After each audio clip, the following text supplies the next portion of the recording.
Welcome, bienvenidos a todos, a todas, al seminario Psicodélicos, puentes entre neurociencia, conciencia y salud mental. Este seminario ha sido organizado por Christopher Timmerman y yo, que estamos empezando una colaboración. Christopher trabaja en el Centro de Investigación de Psicodélicos del Imperial College London, perdón. Y además es parte de ECO, que es la Fundación del Estudio de la Conciencia Humana. Como les digo, esto es una colaboración entre él y yo. Yo soy del Laboratorio de Psicología Experimental y Neurociencia de la Escuela de Psicología de la Universidad Católica. Y nada, estamos súper agradecidos de que estén aquí Roland, Robin y Katrin. Muchas gracias por estar aquí. Y también muchas gracias a todos los asistentes porque tenemos una gran convocatoria de todas partes del mundo. Thank you all for being here today, so we can begin the seminar. Bueno, muchas gracias, como dice Nerea, a todos los que se están uniendo. Yo aprovecho la ocasión muy velozmente para mostrarle un poquito de qué se trata esta fundación, de la cual mencionó, la que habló Nerea ahora. Esta es una fundación para el estudio de la conciencia humana. Es una organización sin fines de lucro y es principalmente dedicada a generar, promover y divulgar el desarrollo del conocimiento científico y práctico acerca de la conciencia humana por medio de su modificación a estados no ordinarios como los inducidos por psicodélicos y otras prácticas para sus usos terapéuticos y de desarrollo humano. Entonces, gran parte de lo que con la Fundación estamos empezando a realizar es un proyecto joven, nuevo, es precisamente conectado con este webinar, ¿no? De qué forma la exploración de la conciencia también conduce a efectos terapéuticos de desarrollo de salud mental y más ampliamente el desarrollo del ser humano, y tenemos un enfoque multidisciplinario que abarca medicina, neurociencia, psicología, antropología y filosofía. Entonces los invito a explorar más acerca de esta fundación, a acudir a los links que ven acá si se quieren poner en contacto, si quieren participar de alguna forma en esto, donde esperamos de alguna forma generar experimentos, ayudar en el área educacional y en la práctica de estados no ordinarios de conciencia desde una perspectiva disciplinada. And thank you very much. Now I'm switching to English. Thank you everyone for joining. Thank you Roland, Robin, and Katrin. Oh, I'm still like my screen. My screen being shared? No? Okay. So I guess we'll just edit it out in the video, the slides. Too late now.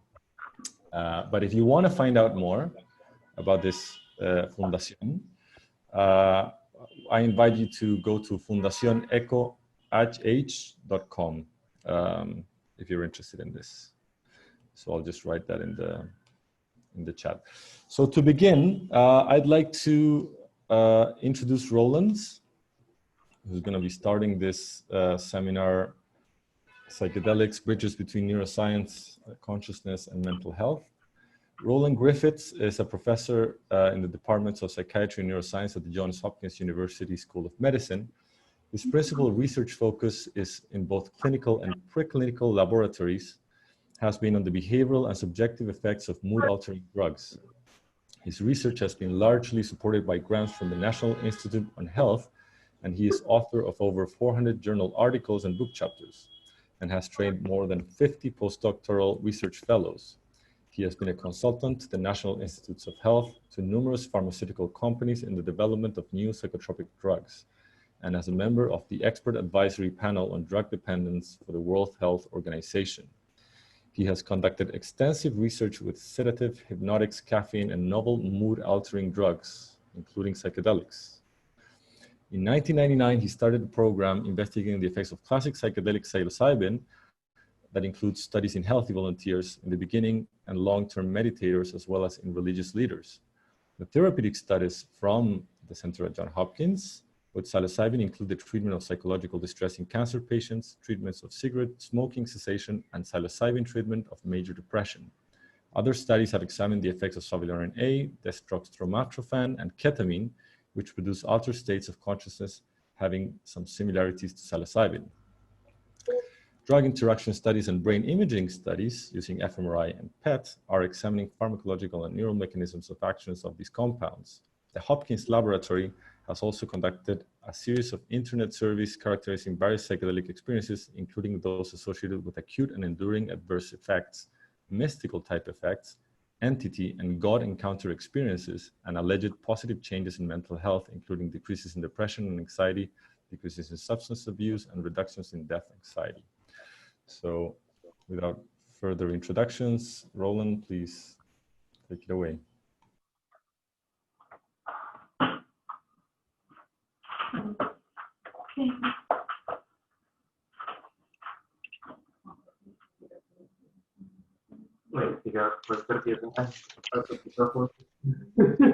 Roland, are you good to start?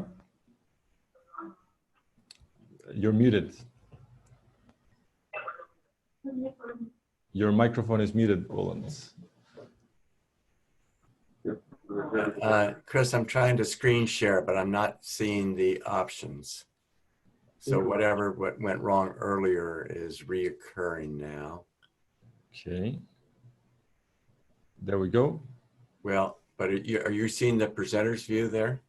I'm seeing your whole PowerPoint file, not the actual slide sharing.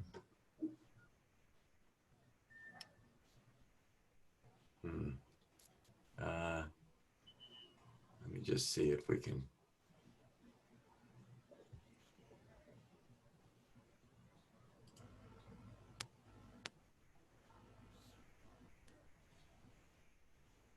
It's the same.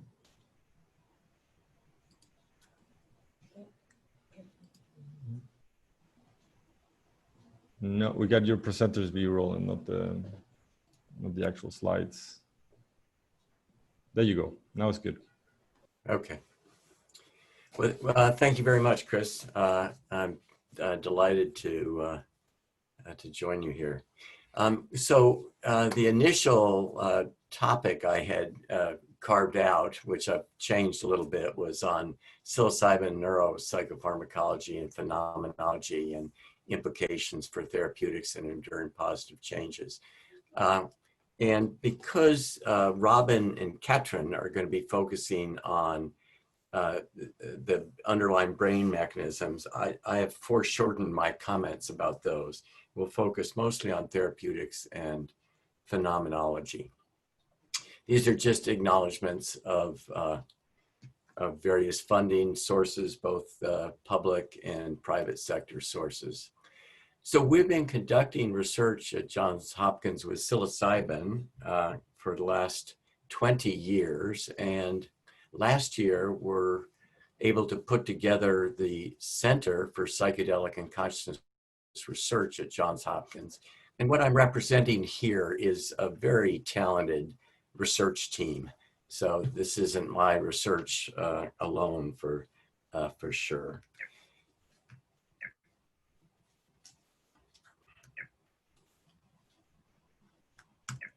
Having some trouble advancing slides here. Here we go. Oops. Okay, so psilocybin is a naturally occurring tryptamine alkaloid. Psilocybin is the principal psychoactive component of Psilocybe genus of mushrooms, which have been used for hundreds, if not thousands of years in various cultures for religious or divinatory purposes. These classic psychedelics, of which psilocybin is one, bind at serotonin 2A receptors,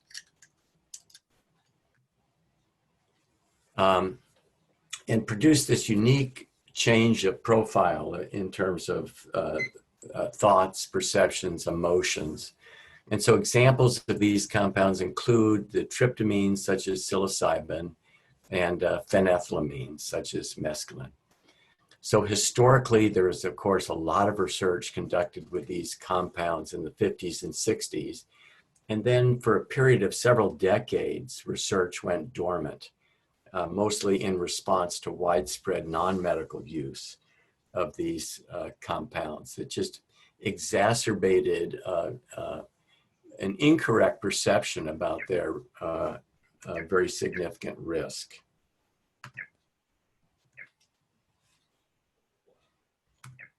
For reasons I don't understand, I'm having trouble now advancing my display.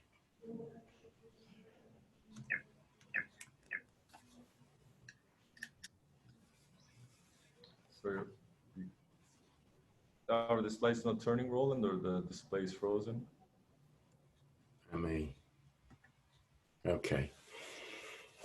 So abuse risks of psilocybin. Are you seeing the control panel? Is that popping up in your view? No, it's good. It's the official. Okay, good. So just kind of the overview here. Psilocybin's Schedule 1 compound. It has no medical use. It's not considered to be a drug of addiction. It doesn't produce compulsive drug-seeking behavior. Medical emergencies are relatively rare. However, there is concern about potential adverse effects, including panic reactions and possible precipitation of enduring psychiatric conditions. As I mentioned, principal site of action is serotonin 2A receptors, where these compounds function as agonists or partial agonists. And the biological mechanism, which I'm just going to touch on briefly, because I think that Robin and Katrin are going to get into this more deeply. But, you know, basically the thinking is that there's really a small subset of serotonin 2A excitatory neurons that work as trigger neurons, initiating a cascade of events, resulting in destabilization of brain networks, subsequent emergence of novel patterns of global connectivity, which resolve after the drug has been eliminated. And it's been hypothesized that in the case of psychiatric disorders, these stuck networks or damaged networks might subsequently reconnect in healthy or more functional ways analogous to resetting a computer system. It's important to note, though, that psychedelics also produce structural and functional neuroplasticity. There's increased neuritogenesis, spinogenesis, and synaptogenesis that's mediated through various signaling pathways. And psychedelics may also have potent anti-inflammatory effects.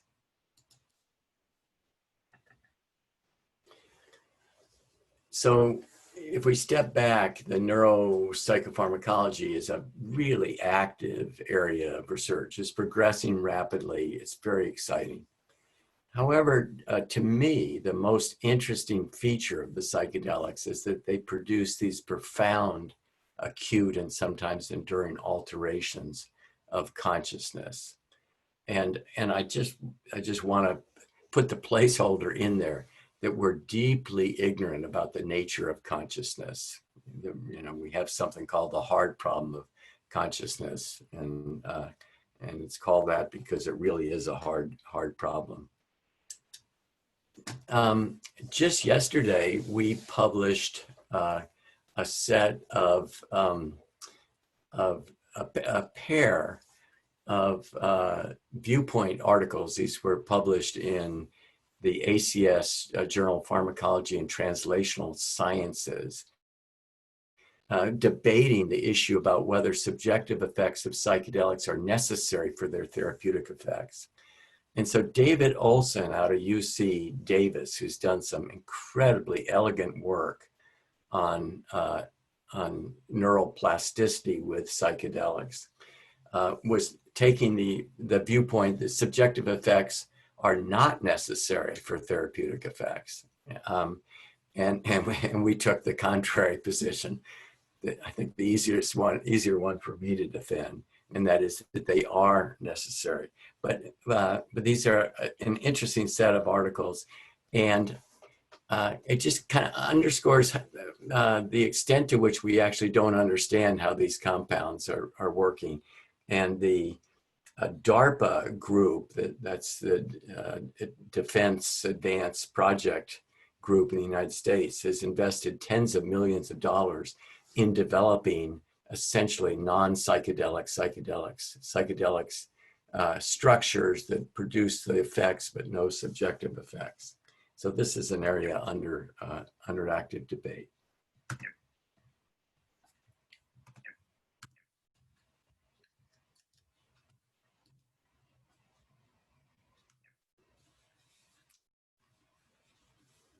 Sorry, having trouble again advancing.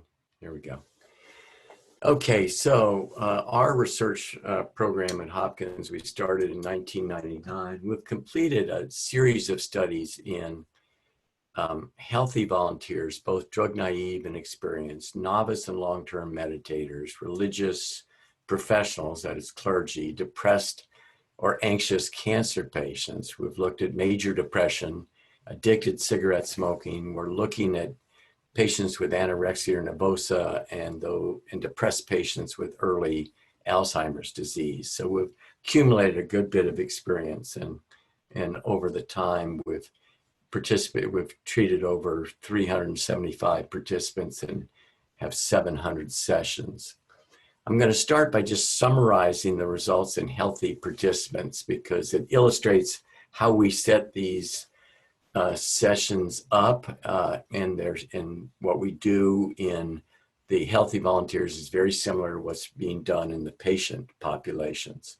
And it also illustrates the results that underlie the kinds of effects we see with high-dose psilocybin.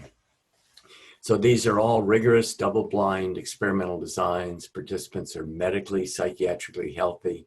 In the healthy volunteer population, most are without histories of psychedelic use.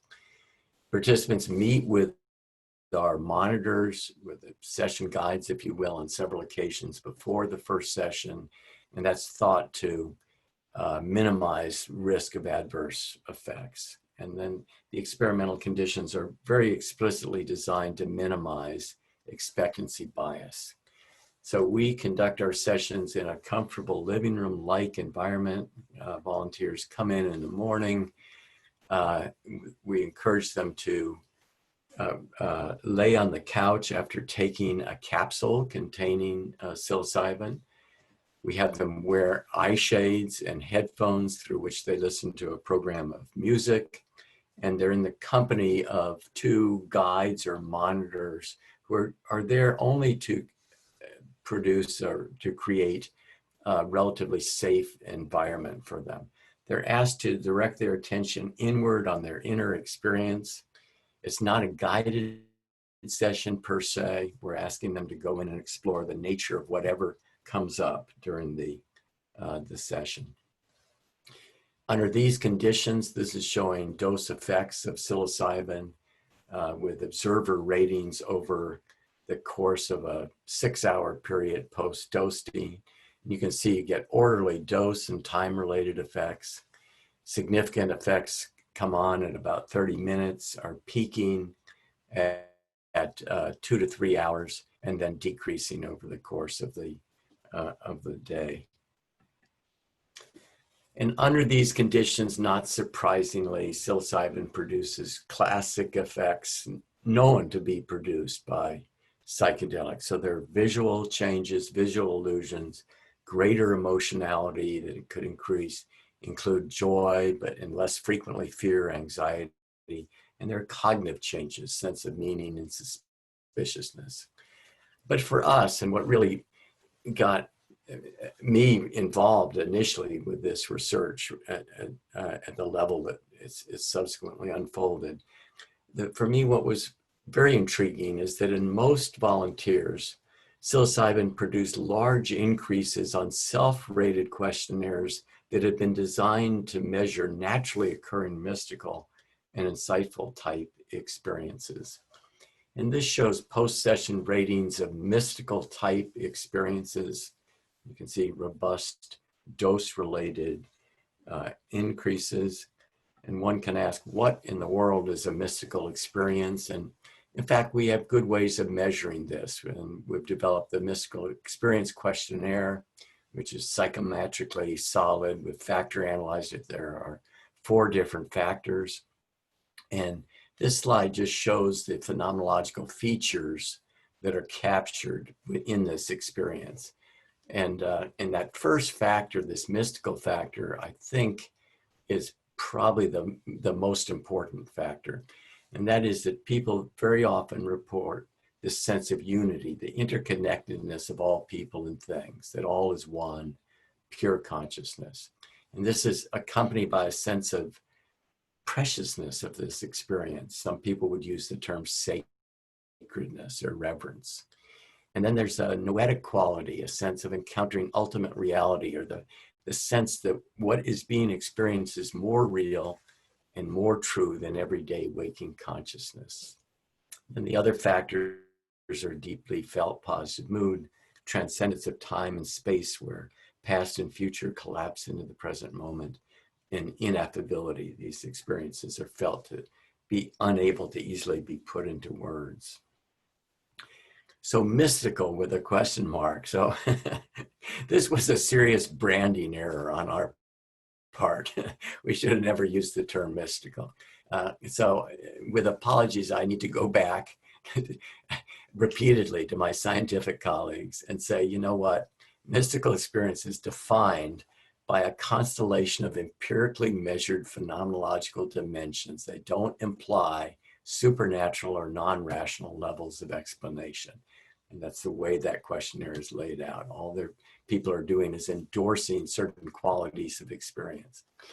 And historically, this kind of experience has gone by many different names, as conversion experience, or mystical religious peak, transcendental experience, or a transforming moment, or an epiphany.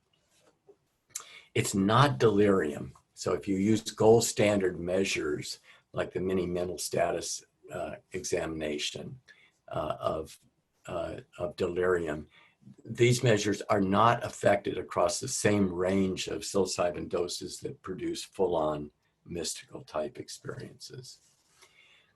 There's another component that we think is really important, and that's psychological insight. And we've just developed a psychological insight questionnaire that pairs with our mystical experience questionnaire, but there can be variations of the type of meaningfulness that comes out of these experiences. And there can be ones of pure psychological insight as well.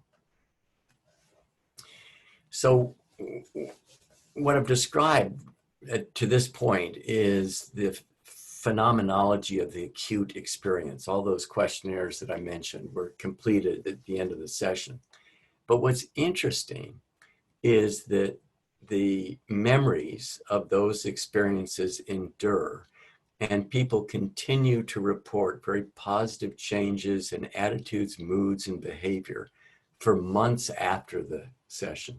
So here we are 1 month after after some high dose sessions. These are in healthy volunteers.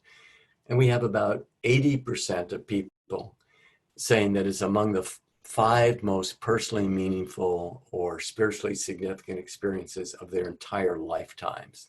And about 90% saying that they have increased sense of well-being or life satisfaction that they attribute to the experience. And about 90% endorsing positive behavior change. I'm going to go through a number of slides just to give you a sense of what it is people are endorsing. And I'm showing data both at 1 month and then at 6 months with large effect sizes, Cohen-D's in excess of 1. So these are strong effects that people are endorsing post psilocybin. So these are positive attitudes about self. People are saying they have an increased sense of personal self-confidence, inner authority, authenticity, playfulness, open-mindedness, self-honesty, ability to tolerate suffering. In terms of positive attitudes about life, increased life appreciation, gratitude, enthusiasm, meaning, richness, joy, optimism, dynamic quality, positive life values. positive mood changes, claims of increased love, open-heartedness, inner peace, positive emotions, inspiration, decreased anger. Social effects, increased positive relationships, tolerance towards other, love towards other, empathy, compassion, concern for vulnerable people. Spirituality, an increased sense of reverence, the sense of preciousness of life, the incidence of profound sacred experiences, a sense that all life is interconnected, a bond with all of humanity. And positive behavior changes. These were in healthy volunteers. There wasn't a behavioral target, but examples of changes people spontaneously reported is improved social relationships with family, friends, increased physical self-care activities, creative activities, increase in spiritual practices. That was going out to 6 months. These experiences, or the attributions to these experiences, endure far longer than that. We've only gone out to 14 months. Anecdotally, it's years later. But this is just showing, the blue is showing this moderate or very much endorsement of increased well-being or life satisfaction. And you can see at 14 months, those remain very high relative to placebo condition. It's not just the participants who are reporting these changes. We've done a number of studies now with telephone interviews with community observers, that is friends, family members, colleagues at work, and they endorse the kinds of changes that they're seeing in the participant that are concordant with those reported by the participant. And this is just a placeholder because I'm going to return to this. The mystical experience score at the end of the session turns out to predict meaningfulness, spiritual significance, and openness and personality at 14 months, at later. And that's a theme that's come up across a variety of studies and therapeutic studies, that there's something embedded within this mystical experience or reflected by that score that predicts positive outcomes on a variety of domains. Okay, I'm going to turn now to therapeutic applications, and I'm going to hit 3 different targets that we've looked at. We've looked at depression, anxiety in cancer patients, major depression, and addiction with cigarette smoking. So, of course, as you might imagine, anxiety and depression in cancer patients is quite a prevalent problem. Existing therapies are very limited. There were several trials in the 60s and 70s that suggested a promise for therapeutic effects. So that was our target here. We wanted to look at the efficacy of a moderately high dose of psilocybin. This is 22 milligrams per 70 kilogram when administered under these supported conditions similar to those that I've described for the healthy volunteers, but shooting for a population of individuals with a life-threatening cancer diagnosis who have pre-existing depression and anxiety. This is a randomized double-blind crossover study, and we compared a very low dose to a high dose of psilocybin. And this study, incidentally, was published in 2016. 51 participants, 56 years of age on average, 50% female, highly educated, mostly white. About 45% had lifetime use of psychedelics, but it wasn't recent use, 31 years ago on average. So these are not psychedelic enthusiasts with current use histories. These are their diagnoses, the medical diagnoses. So 65% have recurrent or metastatic disease, 35% possibility of recurrence, various types of cancers. In terms of SCID diagnoses, about 40% met criteria for depressed mood, 30% for anxiety, another 30% for mixed anxiety and depression. About half had prior medication treatment for anxiety or depression. This is the design. Again, it's a placebo control, or it's not placebo controlled, it's a crossover design, but the comparative condition is a very low dose, like a placebo-like dose of psilocybin versus a moderately high dose. What happens, as you can see at the bottom, people are screened, they're randomized to different dose orders, either getting the high dose on the first session, followed 5 weeks later by the low dose, and then follow up at 6 months, or they're randomized to the reverse order. No serious events. 3 of our participants died due to their cancer during the trial. So this is post-session mystical experience questionnaire scores. So we're getting increases in the cancer patients as we would expect. And this, again, this is showing something similar to what we've seen with the healthy volunteers. This is showing endorsement of meaning and well-being. And the blue bars, the orange bars are showing 5 weeks after the high dose session, percentage of subjects making these endorsements. And the blue bars are showing at 6 months. So these are enduring changes. But what's of interest here, of course, is the symptomatic analysis of how their mood symptoms are doing. So this is HAM-D. It's a gold standard clinician rated measure of depression. And the left-hand panel is showing percent of volunteers showing clinically significant improvement. And you can see in the orange bars, 92% of volunteers 5 weeks after the high dose are showing that. And that's sustained at 6 months to about 80%. And this is on the right hand, we see remission to normal range.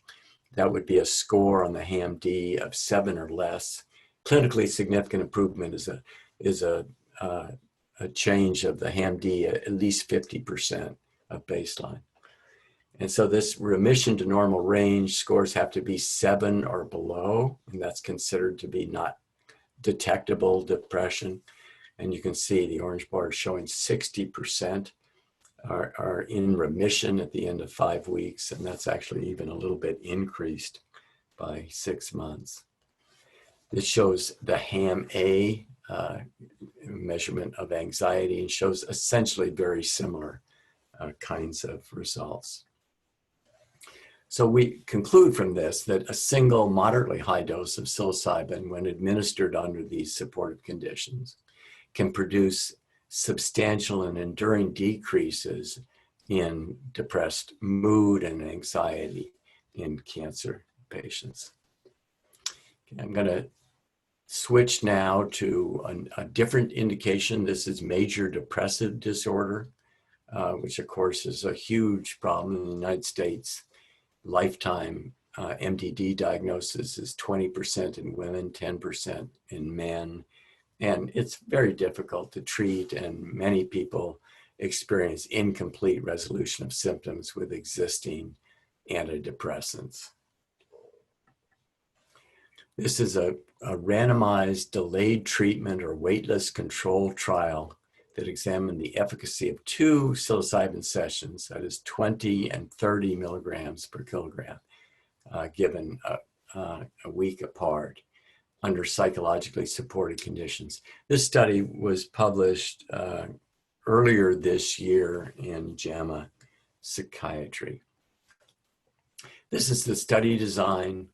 So starting at the left, people are screened, they're randomized to either an immediate treatment condition in which they undergo preparation meetings and then 2 psilocybin sessions, and then they're assessed at week 5 and week 8 with the HAM-D and our other clinical assessments, or they're randomized to the delayed treatment control condition, where they're evaluated clinically at weeks 5 and 8 weeks, and then they proceed into the active phase of the protocol.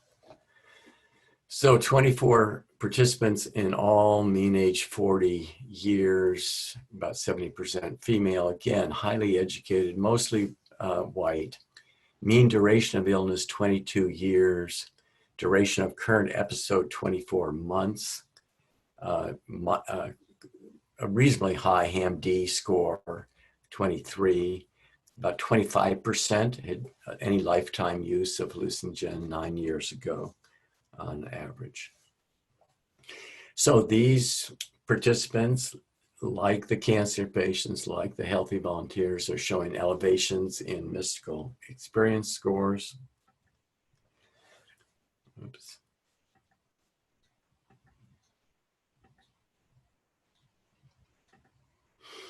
And this is GRID-HAM-D. These are blinded depression clinician ratings of depression symptomatology.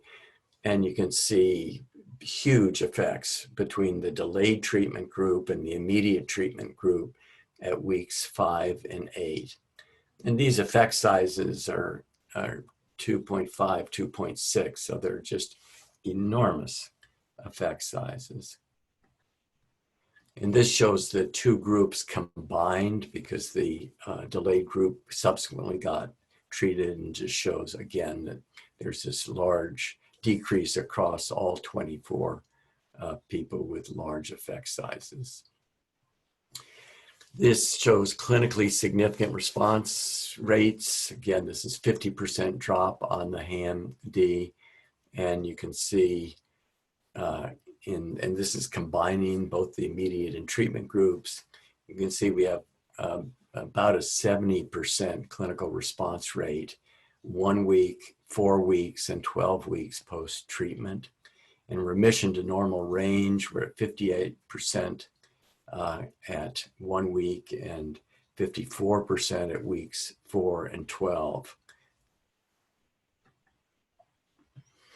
This just shows individual HAM-D participant ratings. You can see for the most part, the difference between baseline and 1 week, most participants are dropping and dropping pretty precipitously. And then you can follow that out to weeks 4 and 12.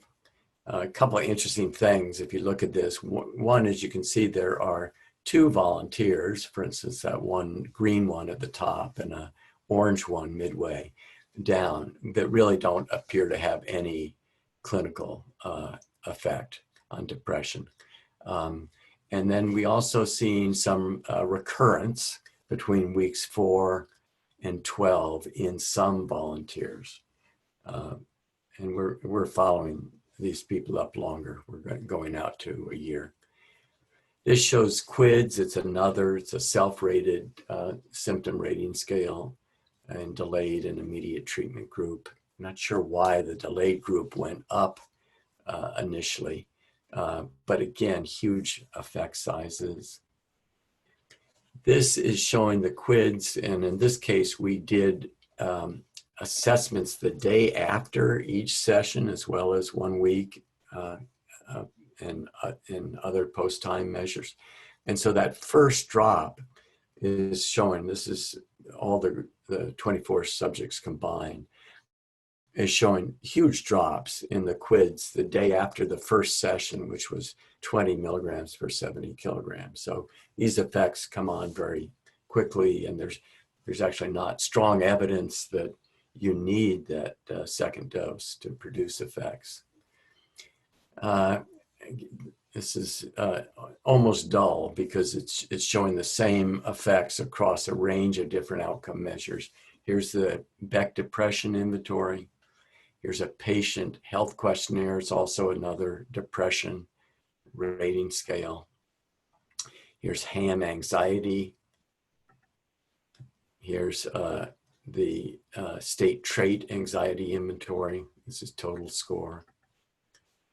And suicidal ideation with suicide, the Columbia Suicide Severity Scale decreases across the scale.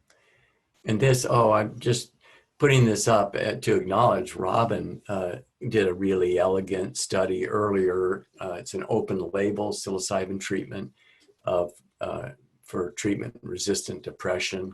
And he also showed, this is QIDS, showed large effect sizes. So our study is consistent with his open label trial. So what can we conclude? It looks like moderate to high doses of psilocybin when administered under supportive conditions can produce these substantial decreases. Depression was decreased the day after the first session, suggesting a single dose may be adequate. Treatment did not exacerbate depression in any participant. 2 participants had little to no therapeutic response and were following people up. The status of this, well, one significant limitation of our study is that it didn't include an active control condition or placebo condition. It's it's a puzzle about whether that's an appropriate condition to use, but at least in the United States, the FDA is going to insist on some kind of more active control condition. And but notably, FDA in the United States has given breakthrough therapy designation to 2 companies that are initiating psilocybin studies for indications of either treatment-resistant depression or major depressive disorder. And if successful, these trials may result in approval of psilocybin for medical use. So the thought really is that looks to be the lead indication that would first result in approval, at least in the United States. Turning to psilocybin treatment of addiction, there's anthropological evidence, particularly from Native American church, about peyote use and treatment of addictions. And then the 50s and 60s, there were very promising results, particularly with LSD and alcoholism. This work has been led by my colleague, Matt Johnson. This was the first study. It was psilocybin facilitated treatment of cigarette smoking. It was pilot open label. Cognitive behavior therapy for smoking was integrated into our standard preparation and support. We had up to 3 psilocybin sessions in this study, 15 participants, mean age 51, more males than females, mean cigarettes per day 19, years of smoking 31, 6 previous quit attempts on average. And this nicely summarizes the results of those studies, or this pilot study. This is urinary cotinine, which provides a good biological assessment to nicotine exposure. And you can see that prior to the target quit date, where people are undergoing cognitive behavior therapy, but they haven't been told to quit yet, we're running high urinary cotinine levels. These are our medians. And then we hit the target quit date and boom, the median falls down to 0. And at 60%, we have 80% abstinence, which in smoking is just unheard of.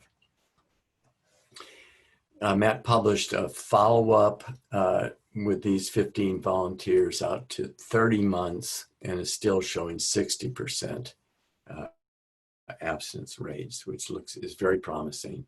And Matt has running now a comparative efficacy trial comparing psilocybin to nicotine patch, and those preliminary results look promising. These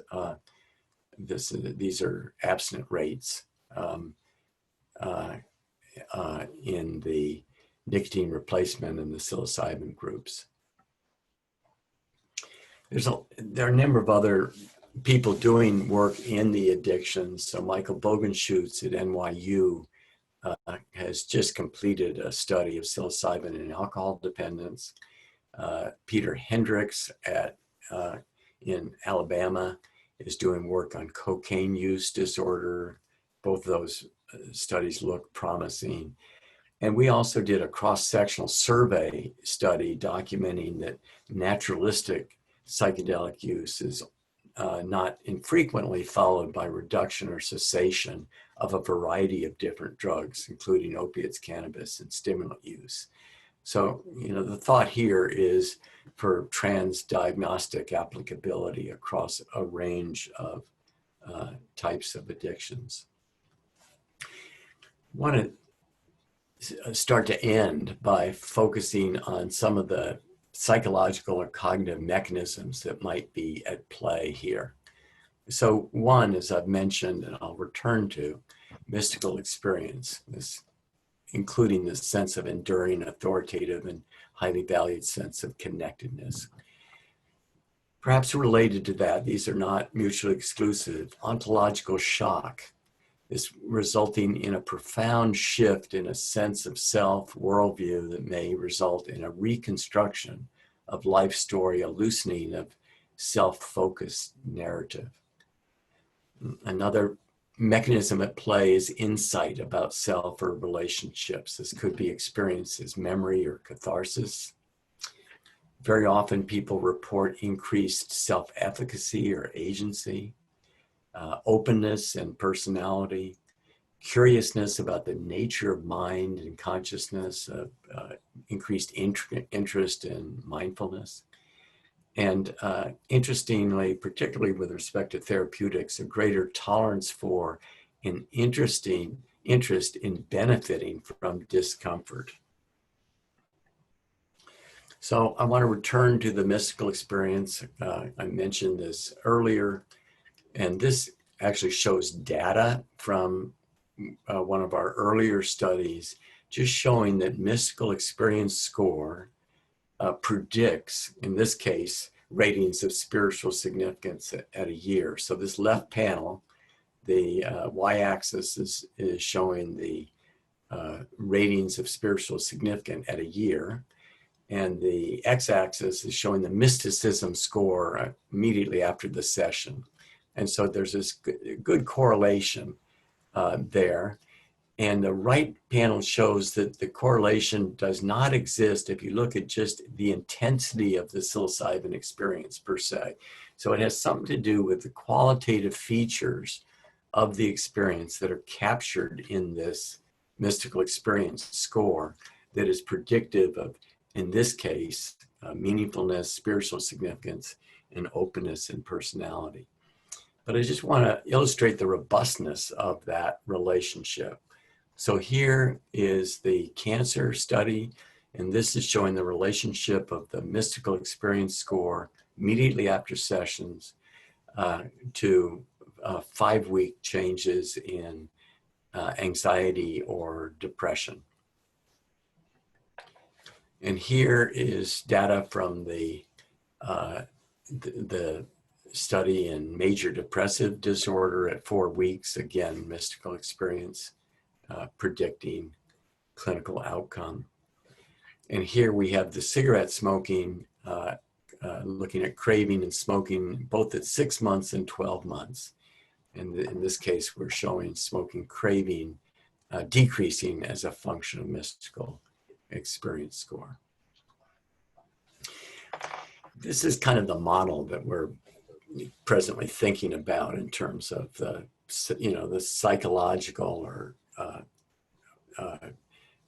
features of these experiences or subjective features that may feed into the clinical outcomes. We're seeing that acute mystical experience assessed on session days and acute insightful experiences both feed into this intervening construct of increased psychological flexibility, and they're good measures of that. And it's that measure, that intervening construct that accounts for decreases in depression and anxiety. So stepping back, the broad conclusion implication is under the conditions of these studies, psilocybin can occasion these discrete experiences having marked similarities to classic mystical and insightful types of experiences. These experiences are associated with enduring positive trait changes in attitudes, moods, and behavior, both in healthy and in patient populations. The finding that psilocybin can occasion in most people studied mystical, insightful experiences virtually identical to those that occur naturally suggests that such experiences are biologically normal. That is, we're wired for these experiences, if you will. And the exciting thing from where we sit as scientists is that such experiences now are amenable to systematic, prospective scientific study. And so this whole, the excitement for the work with the psychedelics is vast. You can ask questions about, relevant to the basic underlying neuroscience. What structural functional changes in brain account for acute and enduring effects? How do factors like personality, genetics, personal intention affect the likelihood of these experiences? What behavioral, outcomes are changed? And then what about therapeutic applications? And is it possible that we'll have broad cross-diagnostic generality in terms of application? So sometimes I think of this, think of my own situation as kind of the Rip Van Winkle effect, where 20 years passed without any work being done with these compounds. And now they're available once again. And we have all these tools of basic neuroscience and good clinical methods, for continuing investigating the very nature of these experiences on all these different fronts. And, to me, the most interesting question has to do with the very nature of the existential dilemma of consciousness, and to what extent further research is going to shine a bright light on those fundamental questions is open, but very exciting. Thank you. Thank you very much, Roland. Thank you for a very clear and nicely introductory talk, but also tapping into some of the core challenges ahead and excitement aspects of the field. So really appreciate this very nice talk. Unfortunately, we don't have time for immediate questions right now, and we'll go into the next, but at the end of the 3 talks, we'll have a panel discussion. We'll take some of the questions by the audience and trying to summarize them to the major topics and challenges ahead, making the most of this opportunity. So now, I'd like to introduce the second speaker. Dr. Roland Carhart-Harris moved to Imperial College in 2008 after obtaining a PhD in psychopharmacology from the University of Bristol and an MA in psychoanalysis from Brunel University. At Imperial, Robin has designed and completed human brain imaging studies with LSD, psilocybin, MDMA, and DMT, a clinical trial of psilocybin for treatment-resistant depression, a double-blind randomized control trial comparing psilocybin with escitalopram for major depressive disorder, and a multimodal imaging study in healthy volunteers receiving psilocybin for the first time. Robin founded the Center for Psychedelic Research at Imperial College London in April 2019, the first of its kind in the world, and Robin is also my PhD mentor and supervisor. So Robin, thank you very much for joining us, and take it when you can. Okay, thank you, Chris. Yes, very, very proud and lucky I am to have you as a PhD student, one of the many stars in our team. And when I hear design of those studies and completion, I know that really Chris is the guy behind certainly our DMT research. So credit absolutely where credit's due. Well, I'm delighted to present to you. Hopefully you can see my slides. Can you? Can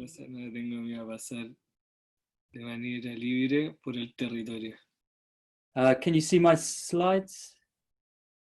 Robin, we can see your PowerPoint app, but not the actual presentation mode. Okay, how about now? Now we can see it, yeah. Thank you. Okay, wonderful.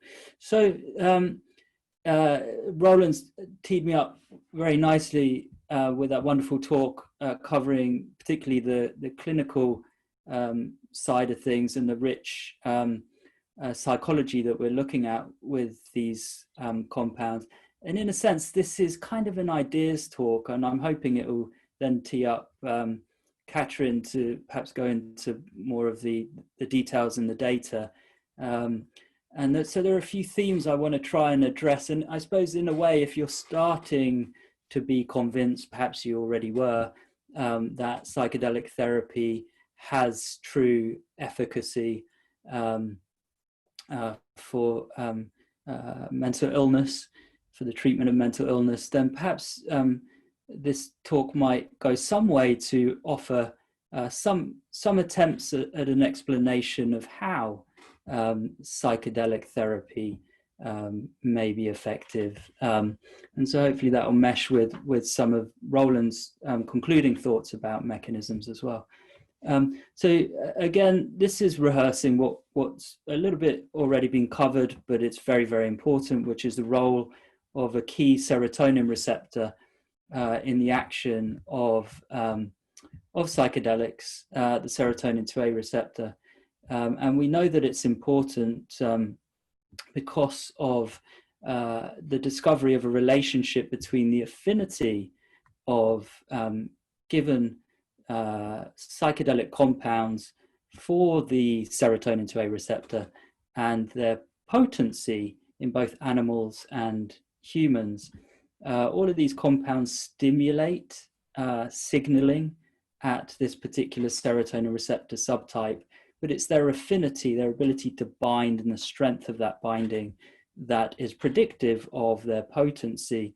I usually use the examples of LSD, which is very high affinity for the 2A receptor, being exceptionally potent, psychoactive in doses down to the microgram level, 1,000 of those in a milligram, so about 20, well, we think more like 12, 15 micrograms of LSD are psychoactive. Now compare that with mescaline, found in peyote cacti, which is much lower affinity for the 2A receptor, still stimulates signaling at that receptor, but the typical dose is up around 400 milligrams. Remember, there's 1,000 mics in a milligram, so you know, much less potent, and that's explained by the affinity for the 2A receptor. It's a tight relationship there. We also know from a range of different what we call blocking or pre-treatment studies with serotonin 2A receptor antagonists. Antagonists are blockers. That if you pre-treat with one of these blockers, blocker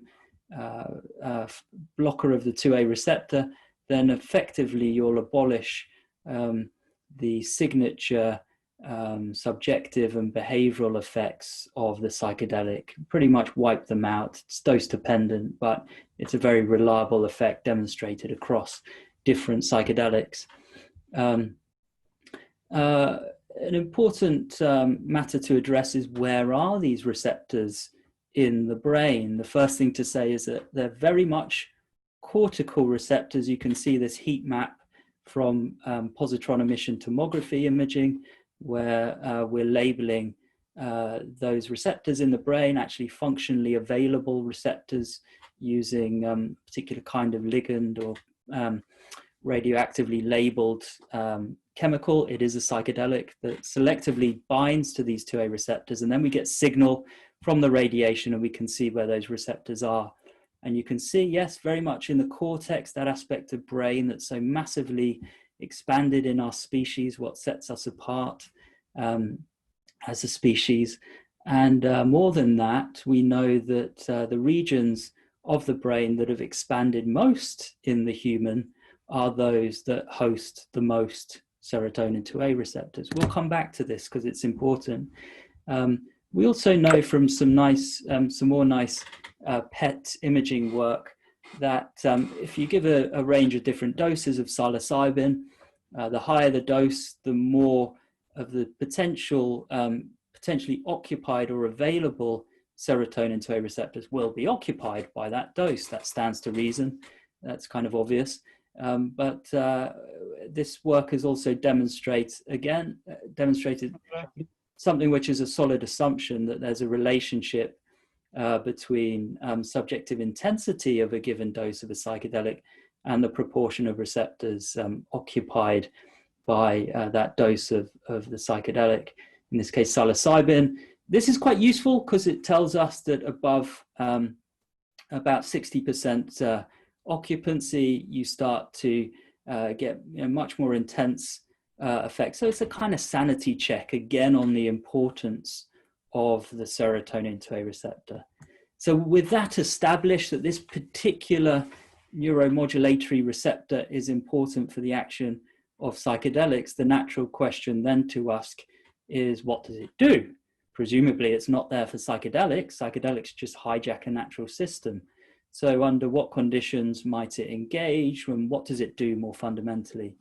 And there, an emerging rule is that it is involved in plasticity. We can broadly define plasticity as the ability to change. Neuroplasticity is just one component of plasticity. Changes in neuronal anatomy. And that's been demonstrated in a variety of different ways with different psychedelics, increases in different markers of neuroplasticity, particularly in the cortex. Remember that, because remember where those serotonin 2A receptors are in the brain? They're in the cortex. 2A receptor in particular, we've known for a long time that serotonin plays an important role in brain development, but we also know that the 2A receptor more specifically is involved in brain development. I'm just trying to get full screen on my screen because I've got the windows down the bottom. Never mind, I'll just carry on. Oops. Yes, and most recently, something really exciting that I'll show on the next slide is a finding that the 2A receptor is involved in the proliferation of basal progenitor cells. You could think of these as neural stem cells, which are thought to be involved in brain expansion, not just in development, but evolutionarily. And the authors make this link from the off that the 2A receptor may have been involved in the evolution of the brain and so the human brain. A very exciting finding. We also know that the 2A receptor is involved in learning. Here's a nice chart on the right showing accelerated learning. This is low-level learning, so this isn't, learning, I don't know, Nietzsche or something complex like that. This is classical conditioning. It's aversive learning with air puffs in rabbits. And that learning is accelerated with LSD, and it's retarded or slowed down with administration of a 2A blocker. So certain aspects of learning, low-level learning, appears to be accelerated through psychedelics. Again, stands to reason if they're involved in promoting plasticity. Also, extinction learning or unlearning has been shown to be enhanced with exposure to psychedelics.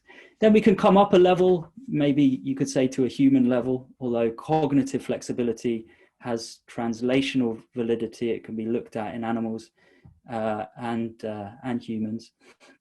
And there is evidence of a subacute increase in cognitive flexibility with psychedelics. Some mixed findings there, but subacute, it seems to hold up. Same with psychological flexibility. Coming back to cognitive flexibility, that relationship is likely to be dose dependent. There may be a sort of general cognitive impairment with high doses of psychedelics. It stands to reason.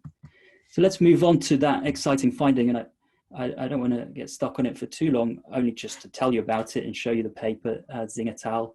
Out in Neuron, I think a month or so ago. That link. Oh, there you go. That must have been a signal thing, I can only assume.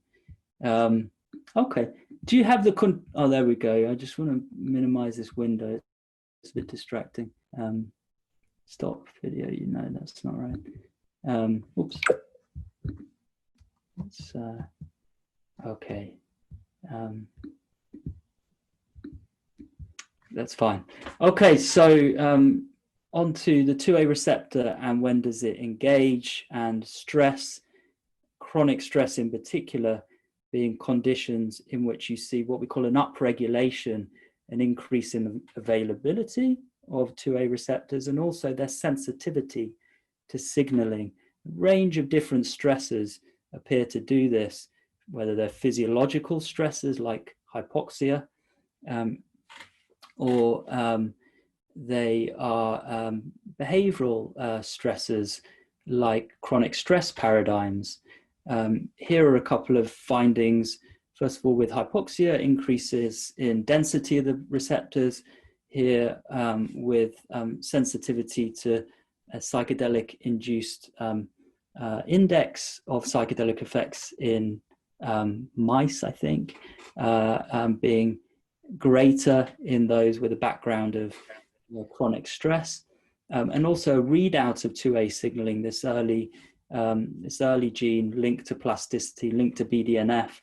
This is outside of the context of psychedelics, but the combination of maternal separation and immobilization stress, chronic immobilization stress, very much engages this readout of 2A signaling, and you can block all of that if you give a 2A blocker. So for me, this is quite compelling evidence that chronic stress can upregulate the system that psychedelic drugs target.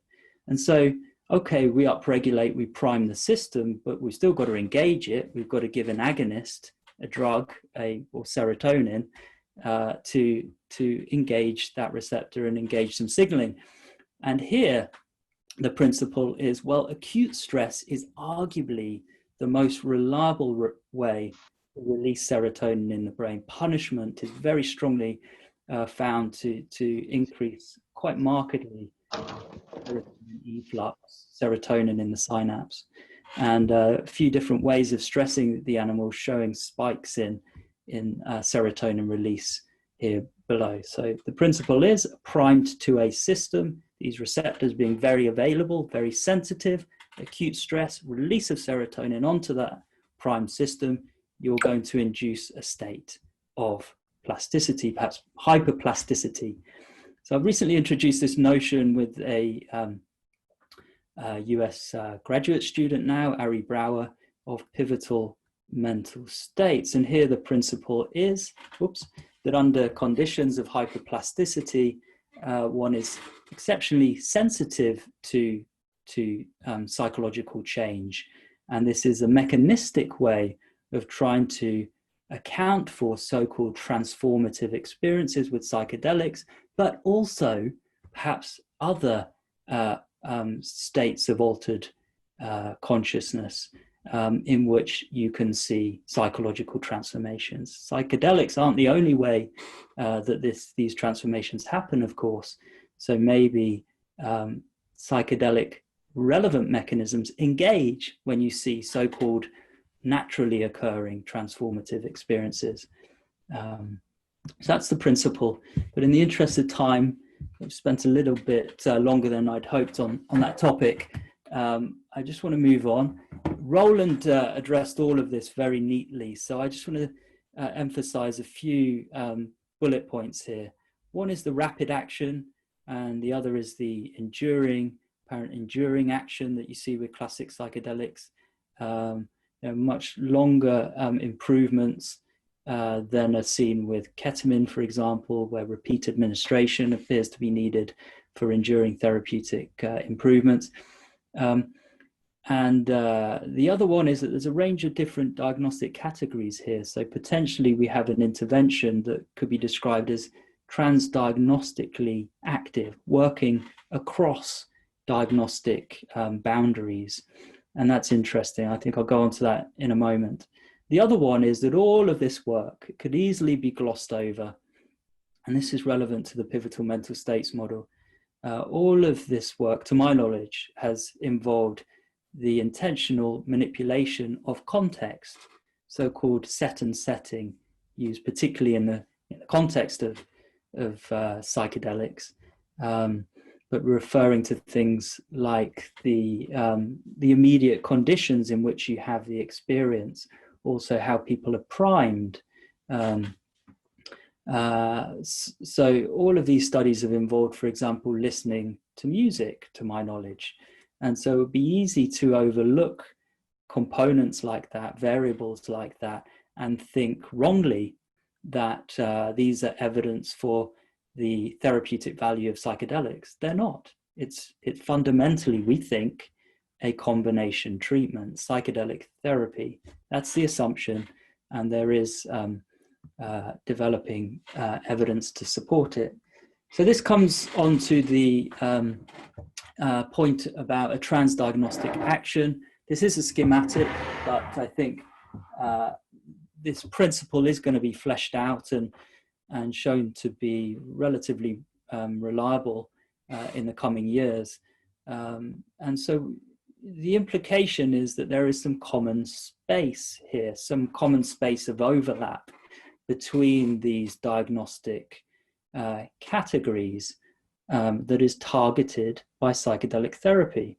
So then the natural question is, what is it? And here I'm suggesting that it is maladaptive habits of mind and or behavior.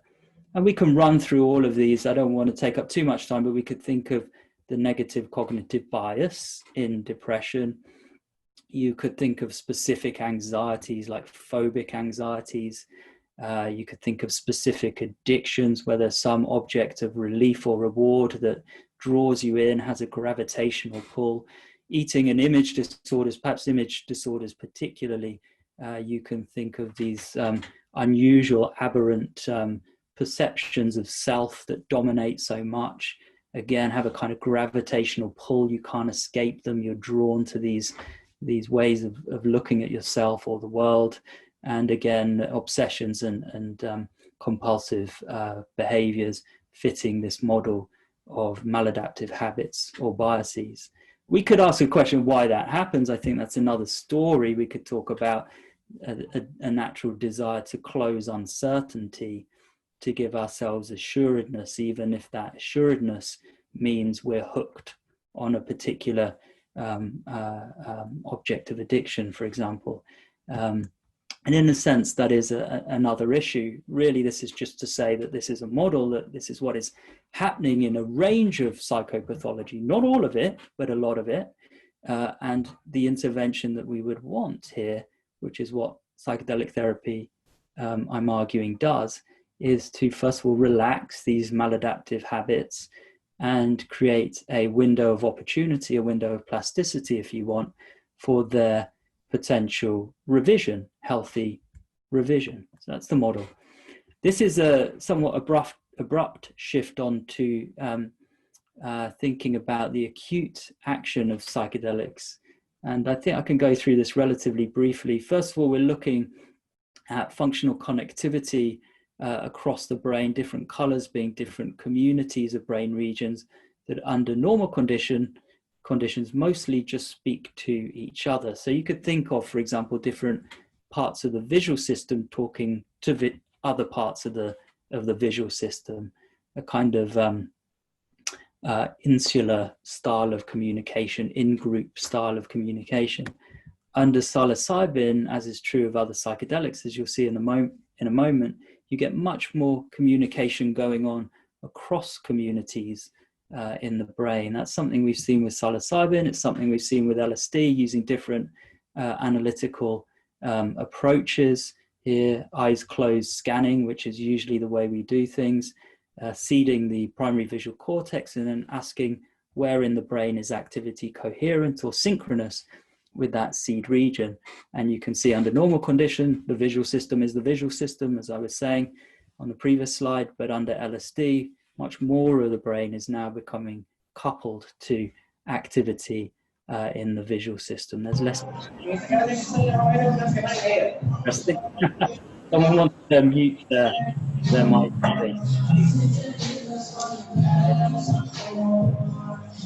Anyway, I'll try and keep going. Coupling this is for DMT and increases. You want to ask someone to mute them? I don't know where it's coming from.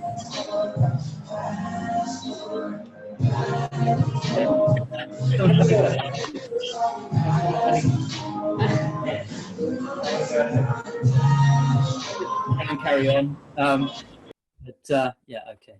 All right, so increased pairwise coupling between the broad range of regions in the brain, summarized here nicely with functional connectivity density. As I said, this is Chris's work with DMT. This analysis is one of my favorites, this dynamic look at brain connectivity LIDAR developed by the likes of Gustavo Deco, Morten Kringelbach, and Joanna Cabral. And here, the sequence of states or modes, don't read anything into the sequence in which they're lined up. These are just different modes in which the brain can fall into during a given scanning period.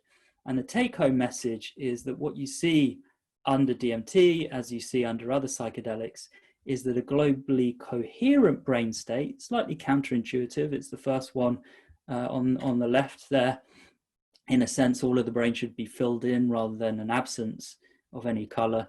But that globally coherent state is visited much more often under a psychedelic here, DMT. And what are those modes or states that aren't visited?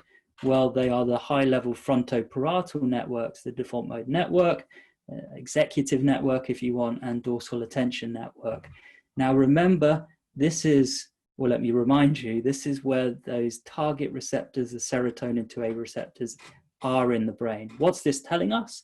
Well, it's telling us that when you hit those receptors, you might scramble, if you want, these networks, and their boundaries, their integrity breaks down, and no longer are they what we call attractors, or no longer do they have a gravitational pull where into these modes you fall. Now, what do these modes do? What are they for? That's another story, but they certainly appear to be associated with high-level cognitive functions, imagination, yes, in particular, which subsumes a lot of stuff, whether it's self-reflection, what we call mental time travel, thinking about the future and the past. Yes, these very human functions appear to be broken down under psychedelics. We've shown elsewhere that the magnitude of this effect, looking at things in a slightly different way, correlates with people's ratings of ego dissolution, and this effect that I've just shown does indeed correlate with the intensity of subjective effects. 25 minutes. Now this slide is a new one that I'm showing, and it's a bit daring because it tries to link up a few different things, but I also present it because I think it's really exciting, and as time goes on, I'm realizing there's more and more that could slot into a slide like this.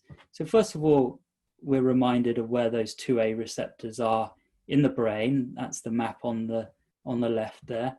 And now let's look at cortical expansion, regions in the brain that have undergone the largest expansion through evolution. Here, data from macaque, where we have the most data in terms of a near evolutionary neighbor. There isn't so much chimp data for ethical reasons.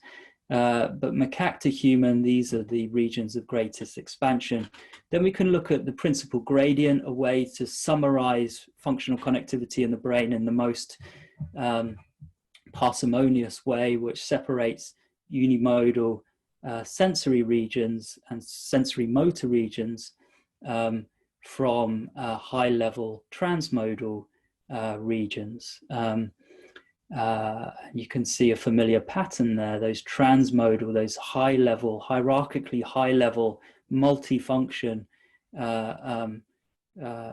regions of the cortex are coupled to each other and distinct from the low-level end of the cortical hierarchy, and it's the high end that hosts the 2A receptors. Connection length, this is anatomical connection length, longer fibers in what I'm going to call from here on the human system, I think with some legitimacy.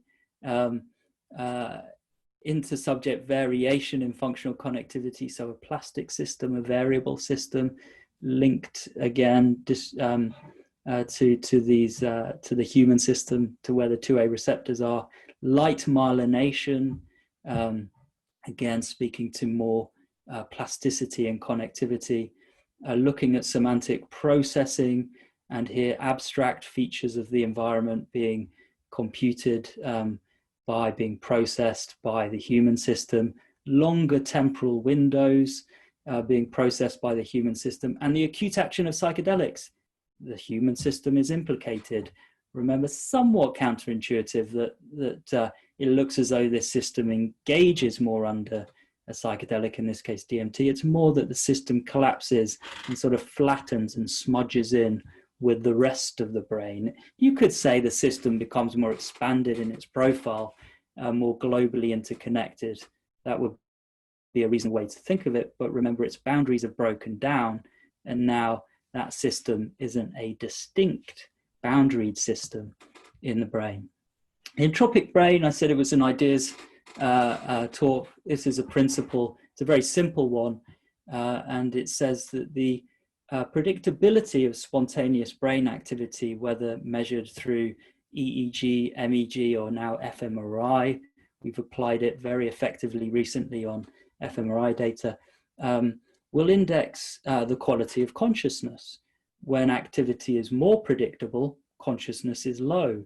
If consciousness is knocked out with an anesthetic or with a brain injury and a disorder of consciousness, or you fall into deep sleep, then brain activity is very predictable, slow rolling waves.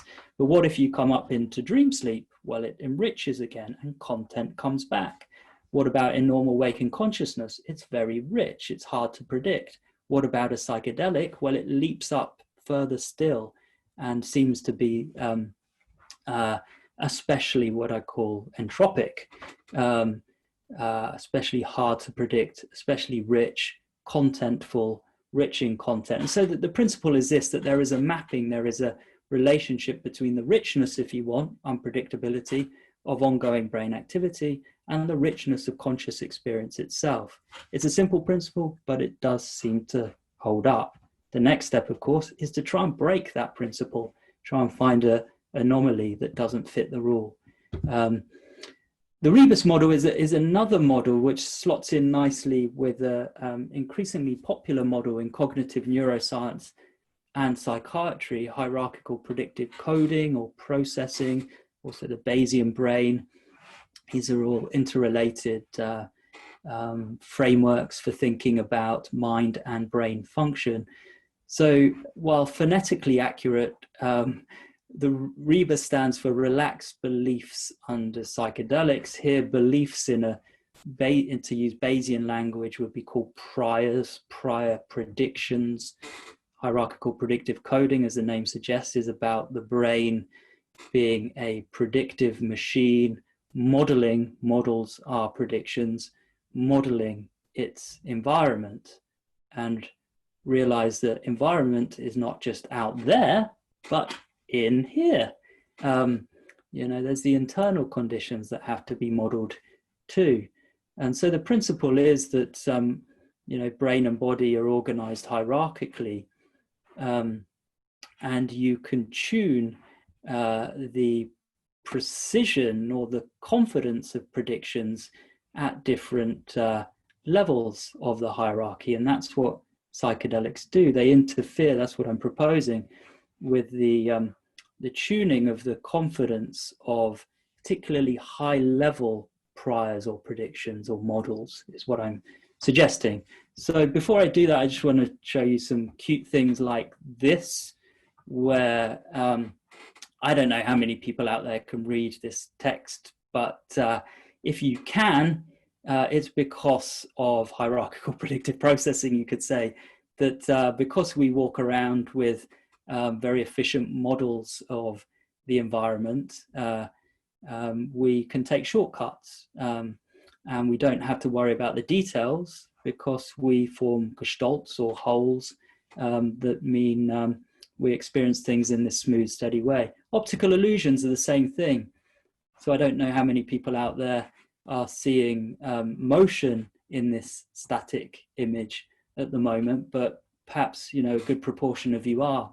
And that's again because of your predictive models in your mind and brain that realize that when you see something like this in the universe, typically there is motion there. And so your brain takes the shortcut, it behaves efficiently, arguably optimally, maybe, I don't know, that's up for debate, and you hallucinate the motion. Now the principle with psychedelics is that that breaks down, and the precision the accuracy, the confidence, the assuredness that we have in our high-level priors, predictions, models, beliefs, is what breaks down, that we relax those predictive models. And so the next question is, well, how do we index that? How can we look at some aspects of biology, brain biology, as an index of that? And here, one way that we've done that, which is and again, this is Chris's data. One way we've done this is to look at traveling waves, and these have been shown recently to be involved in predictive mechanisms where top-down traveling waves are involved in prediction, and bottom-up traveling waves are involved in new information coming in to the brain, like sensory information. Ordinarily, when you close your eyes, there is a predominance of top-down backward traveling waves from the high end of the hierarchy to the low end, from the frontal cortex to the visual cortex. That's what happens when you have your eyes closed. Why? Well, maybe just to keep everything steady and in check, because there's nothing to see. There's not any photic stimulation coming into the brain. But what if you open your eyes? Well, the situation flips. All of a sudden, there's a ton of information, photic information coming in, hitting the retina, relayed through the brain to the back. And so there, and then from the back, the information comes up the hierarchy as it's processed, and the direction of the traveling waves are back to front, visual cortex to frontal cortex. It's a very solid, reliable phenomenon that's been demonstrated. So our strong hypothesis, our strong prior coming into this work, was that we would see a flip in cortical traveling waves when people have their eyes closed, and the waves usually go front to back, top down. There would be a flip as if people open their eyes, and the information would go back to front. And that would be consistent with the Rebus model. And indeed, that's what we found. And it was so clearly endorsed. It was kind of remarkable, really, and very tightly associated with subjective ratings as well. So a lot like visual stimulation itself, where the backward waves drop and the forward waves come up when you're firing, light at the brain. When you inject DMT and the effects are very rapid in onset, you see this flip in the direction of the traveling waves. Backward collapse and forward are released, if you want. And phenomenologically, people report almost as if the lights go on, all of a sudden this vivid visual content, they're looking around and seeing things as if they are really immersed in another world that feels so real, as real as this world. And so it was a really nice endorsement of the model. It fits the phenomenology. We could get richer here and more abstract. Think of ego dissolution as a breakdown of a very convincing mental construction, our self itself, the ego, and how under psychedelics there is rich visual imagery, and also the release of emotional and mnemonic memory content. And why could that happen? The model is that you relax the suppressive mechanisms that usually keep all that information that is housed in the brain and the body, but they keep it from flooding your conscious experience, you might say. Why? Well, like hierarchical predictive coding in the context of optical illusions, it's probably efficient, probably easier to get on and sort of try and master nature as human beings try to do. Is it optimal? Well, it depends on your definition of optimal, of course. This is another analysis of hierarchical organization in the brain, which is very relevant to the Rebus model. Here, looking at the principal gradient. I think this is DMT again, so another nod to Chris. The DMT data is beautiful. Well done, Chris. And here you can see the human system versus the sensory motor cortices, usually very neatly demarcated by the principal gradient, explaining most of the variance in the functional connectivity connectivity in the brain. Then under DMT, there's this kind of smudge and this demarcation, this gradient, this steep hierarchy is being flattened, it's being collapsed under the psychedelic. Again, consistent with the Rebus model. So I'll draw things to a close now by just teasing you with this, and it's completed, it's written up, it's submitted, it's gone through review. I won't say where, and it's exciting. And it was a double-blind, randomized control trial, head-to-head, 2 psilocybin sessions, 25 milligrams, to kind of consistent dose, consistent across sites. Roland, I think principally this is the dose that's used in Hopkins' work.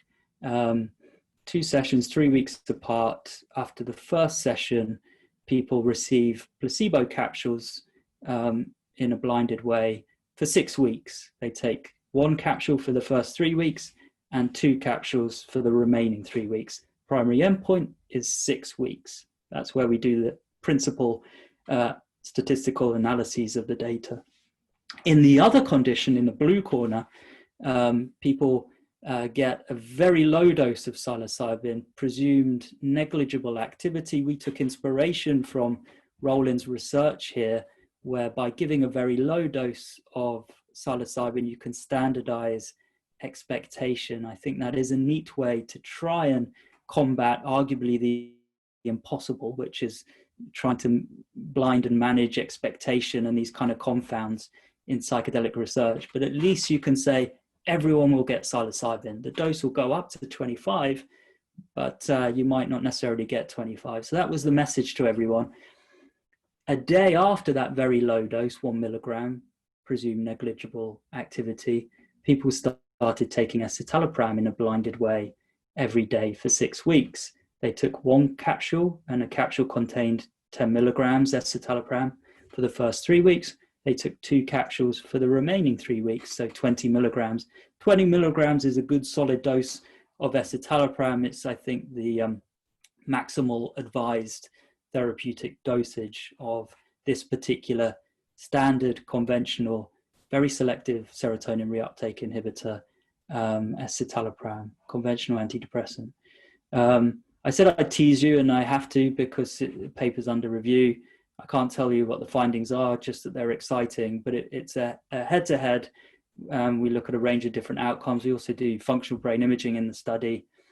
And I think it's useful, like the comparative efficacy work that Matt Johnson is doing at Hopkins for smoking addiction. I think this kind of work's useful because it can help contextualize the strengths and maybe weaknesses of psychedelic therapy. And that's important because it's an anomaly for a lot of people to wrap their heads around this kind of paradigm shifting approach to mental health care. So if you can go up against a gold standard and say, look at this, that could, I think, really count for something. So thank you to the team, wonderful, wonderful team. I wish we could hug again sometime in the future. I'll dream about that, but very much a team effort. And yes, I value them all. So thank you for listening, and hopefully there's time for some questions. Thank you, Robin, very much for that very, very exciting talk, covering a lot of ground. I guess we have time for maybe one little question. At the end of the sessions, we'll have a panel discussion with 3 of you. But I guess, one question that came up in the questions is, what is in your view maybe the relationship between these visual effects and this mystical type effects? Is there a relationship? Are these completely dissociated effects? Can they be subsumed under a singular sort of model or view of the action of psychedelics, or are these, 2 separate epiphenomenons of the experience? Yeah, I don't think it's that easy to tease them apart. Of course, I could appeal to data here and thresholds, but in a sense, that's sort of arbitrary as where you draw the thresholds.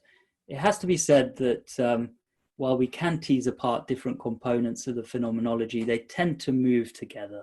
They do. And so the more intense the visuals, the stronger, you know, the prospect of having an intense mystical type experience. Do they ever separate? Well, yes, you can do that. And sure, statistically, you can split them into different components and then make mappings between different components of brain activity, changes in brain activity and these different components of phenomenology. Yes, you can do that, and it's entirely legitimate. So it's a bit of sort of yes and no. Yeah, you can split them apart, but they do seem to generally relate. And of course, people often describe spiritual, mystical type experiences as visionary. You know, people talk of vision quests. So it's quite intuitive that there should be a strong relationship between the two. Thank you very much, Robin. So at the end of Katrin's talk, we'll all reconvene into some broad panel discussions about, you know, psychedelics for consciousness research and so on. So now I'm going to present Katrin. Katrin Preller received her Master's in Science in Neuropsychology and Clinical Psychology from the University of Constance in Germany. For her PhD, Dr. Preller joined the Department of Psychiatry, Psychotherapy, and Psychosomatics at the University of Zurich, Switzerland, where she investigated the neurobiological and social cognitive long-term effects of cocaine, MDMA, and heroin use.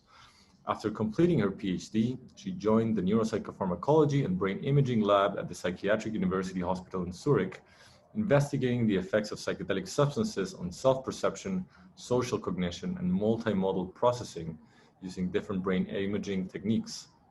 Dr. Preller received the SNSF Postdoc Mobility Fellowship and worked as a postdoc at the Wellcome Trust Center for Neuroimaging at UCL in London, UK, and Yale University in New Haven, the USA. Subsequently, she was appointed as junior group leader at the Department of Psychiatry, Psychotherapy, and Psychosomatics at the University of Zurich, and holds a position as visiting assistant professor at Yale University School of Medicine. Dr. Preller is a recipient of the Pfizer Research Award and the Swiss Society for Biological Psychiatry Young Investigators Award. Her group's research focus is centered on the neurobiology and pharmacology of cognitive and emotional processes in health and disease using multimodal behavioral, electrophysiological, and neuroimaging techniques, the development of novel treatment approaches, and the interaction between pharmacological and non-pharmacological treatments. So thank you very much, Katrin, for presenting to us. Thank you very much for this introduction. And I'm super excited to be here today and present to you.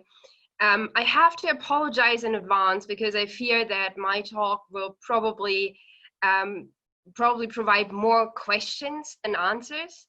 But nevertheless, I'm trying to bridge some of the things that you've already heard from Robin and the previous talk, and kind of bring them together and formulate, well, new questions, as I already mentioned. And as I've seen already in the chat, is that some of you are interested in pursuing a career in psychedelic research. So maybe these types of questions will be an inspiration for further research for the people in the audience who want to engage in this type of research. So I basically want to answer two questions with my talk. And the first question is, where are we right now? And what do we need to know to get where we want to be? And where we want to be, and I think there we all agree on, is that we want to deliver a safe and efficacious treatment for the patients. And the question I will target with my talk is, how can the understanding of the neurobiology of psychedelics help us to get there? And I will start with the first question, where are we right now? So Roland touched on this already briefly. The therapy with psychedelics obviously is not a very new idea. So research with psychedelics goes back to the 50s. There was a lot of work done in the 50s and 60s, especially on the therapeutic use. Back then, mostly with LSD, later on also with psilocybin. Then we had this period of about 40 to 50 years where not much research was done, mostly due to political reasons, of course. And now we are approaching a new wave of psychedelic research where we are looking back at the results back then and also creating new results based on the methodological standards that we have right now. So just a brief result from back then, and also Roland has mentioned that already. Some of those studies that were done back in the 50s and 60s were really not done to the standards we have right now, but there were quite a few out there which were done pretty properly. And even back then, we saw that LSD in this case seemed to be working quite well for addiction disorders. This is an overview of the studies we have right now out there, published since 2006 on treatment effects of psychedelics. So this paper was published by Robin in 2017, and obviously it's already outdated. So there are at least 2 more studies out there. One was already introduced by Roland on major depressive disorder. There's another one on headaches. So this, this table is already outdated, and in 1 or 2 years will be much more outdated than it is right now. But still, when we're talking about bringing a new therapeutic to patients, there is a pretty straightforward process of how this is usually done. And this one applies to psychedelics as well as any other medication that is introduced into the market. So we have a phase 1 where we usually test a new compound, a new drug in healthy individuals to see if it's safe to use, to look at the dosage, to look at side effects, and to start looking at the mechanism of action. Then there's phase 2 where we test this in patients in a usually small sample size. Then if that one is successful, we move on to phase 3. And there we test for long-term effectiveness, we compare with other medication, and most importantly, we test it in a larger group of patients. And only after phase 3 is when we can actually seek approval from the health authorities to have this as a legal medicine on the market.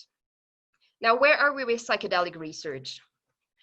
Unfortunately, we are still here. There are still studies done in healthy humans which are trying to clarify the mechanism of action. There are quite a few studies in phase 2 right now. Robin as well as Roland have already introduced us to some of them. And phase 3 is like, we're slowly approaching phase 3, but we're not quite there yet. And this is something you have to keep in mind. So there's a long way to go until we can actually have psychedelic proven to be safe and efficacious, and to have it as a treatment available for a large group of patients.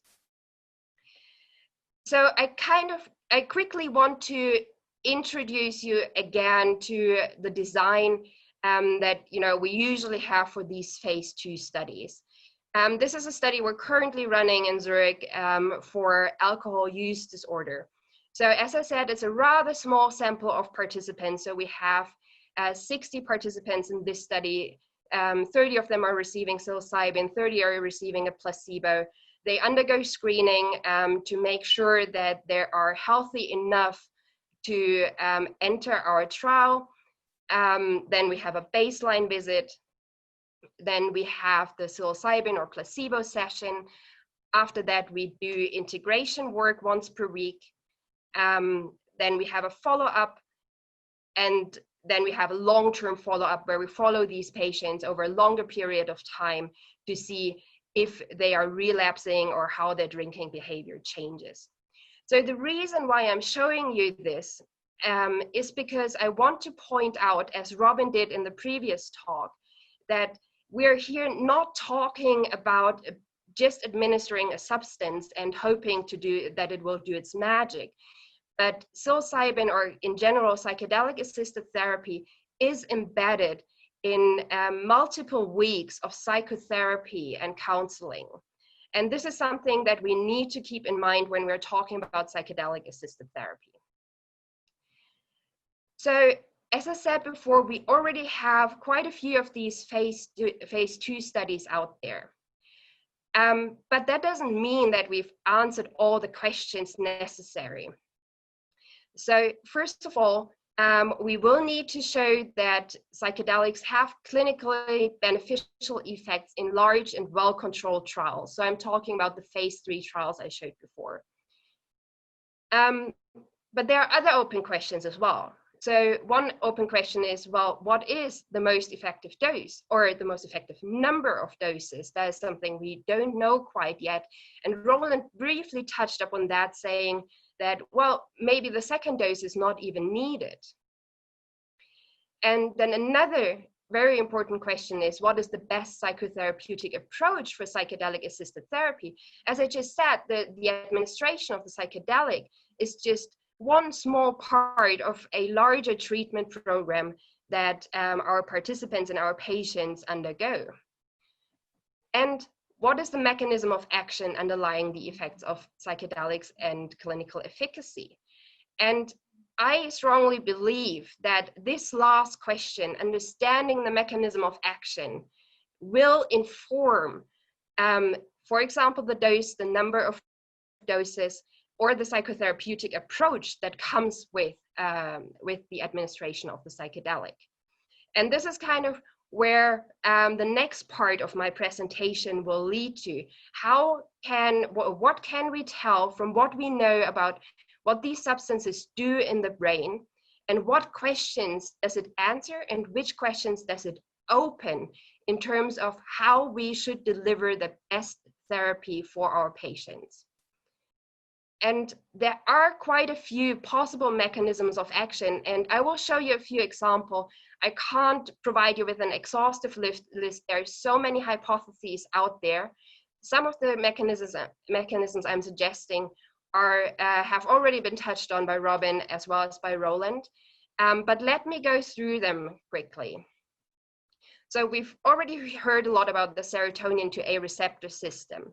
So maybe psychedelics act by changing this receptor system directly.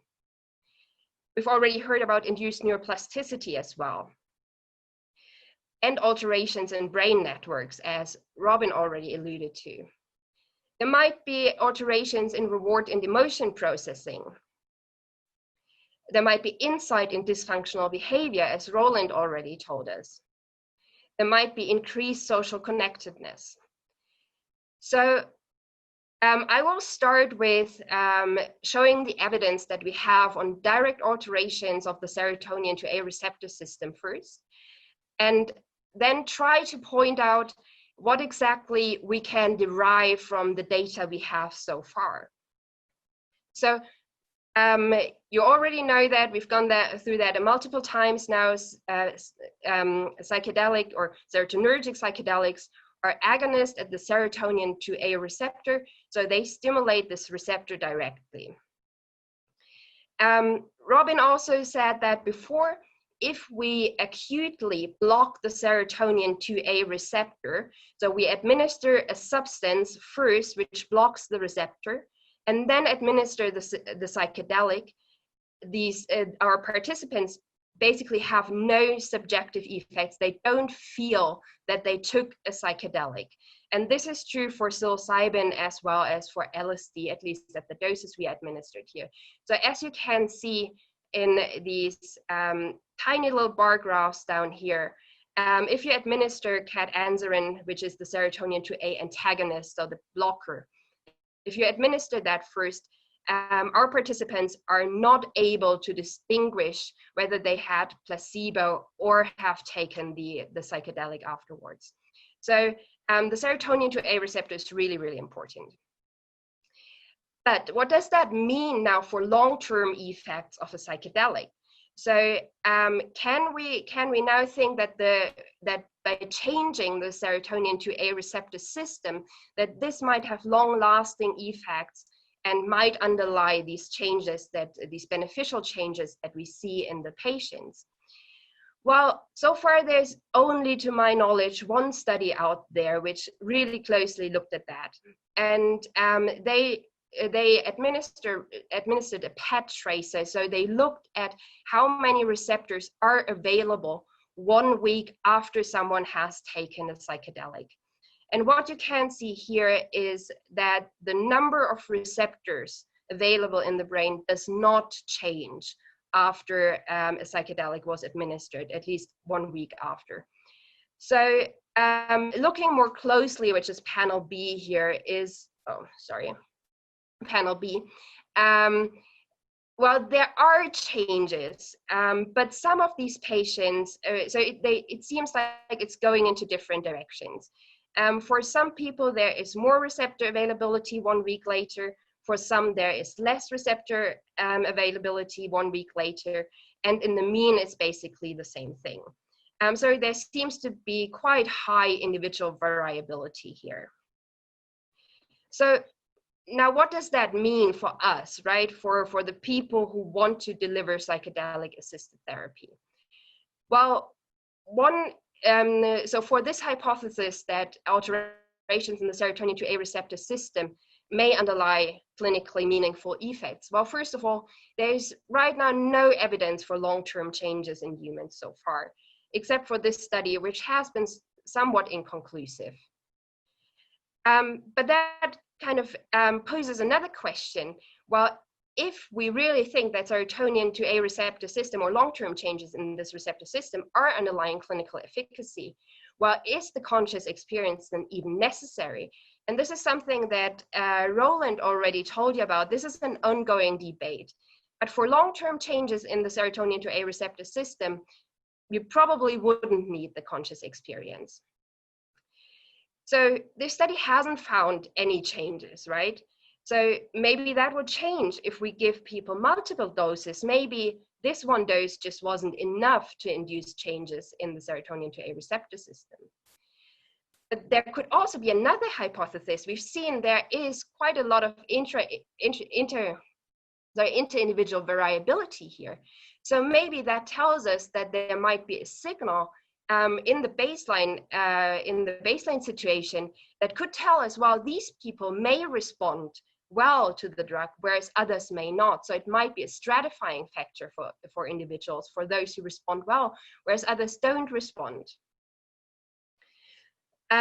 Which brings me to the next topic on my list, which is induced neuroplasticity. So I think you've already seen this picture in Robin's presentation. So induced neuroplasticity means that our brain in a way gets more flexible by making more connections to other neurons. But that alone does not really tell us much, right? There's more synapses doesn't necessarily mean that we will use them for anything. So we need to have a functional correlate of more synapses. And also something that Robin briefly touched on, we have seen that in animals, this induced neuroplasticity indeed translates to increased extinction learning or increased forgetting. And that is promising, because if that is really the case, we could maybe use this effect to help people learn new things or help people forgetting other things. And that might be especially relevant for psychiatric disorders, where there are things that people need to learn and other things that people need to unlearn. But we have no evidence for increased neuroplasticity in humans so far. So all of this work has been done in animals, and not everything that we see in animals translates directly to humans. So first of all, we need to show that that we can find this effect also in humans. But again, taking the hypothesis that induced neuroplasticity may underlie the beneficial effects of psychedelics, then again, conscious experience may not be necessary. And another very important question, especially for psychedelic assisted therapy, is, well, if we put people in a state where their brain is really where it's easier to learn new things or to forget other things, then maybe we should conduct the therapy in a way where we guide this experience, where we basically take our patients and let them learn new things that might be valuable for them, not just let them sit there and let the substance do its magic, but actually do something that will help them to benefit from this window of plasticity. And then the next question here is, well, if that is true, then when does this neuroplastic window open?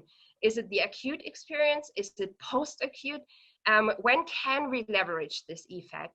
And all of these questions are still open at the moment. So the next thing is alterations in brain networks. And here I'm kind of telling you more or less a similar story than Robin has already done so. So we've already talked a little bit about increased bottom-up connectivity or information processing. And we've also tested that under the influence of LSD, and we've seen that there is increased connectivity from the thalamus to certain areas of the cortex. And the thalamus is usually filtering the information that we receive from within ourselves as well as from the environment. And this filtering function doesn't seem to work as well as it usually does in a non-altered state of consciousness.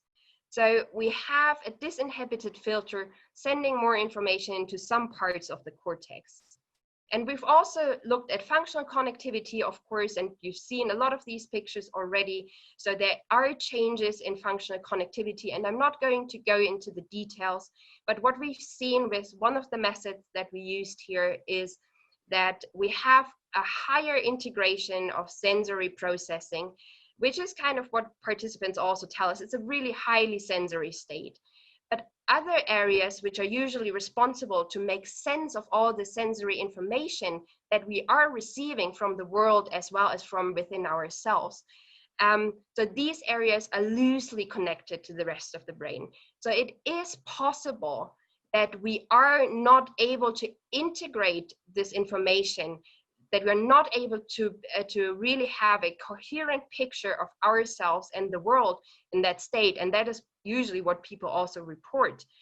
And if we think about that, if we have like heightened sensory integration or sensory connectivity, but not being able or being able to differently integrate this information, forming a new picture of the world, that might actually help certain patient populations because they are often stuck in their view of themselves and the world.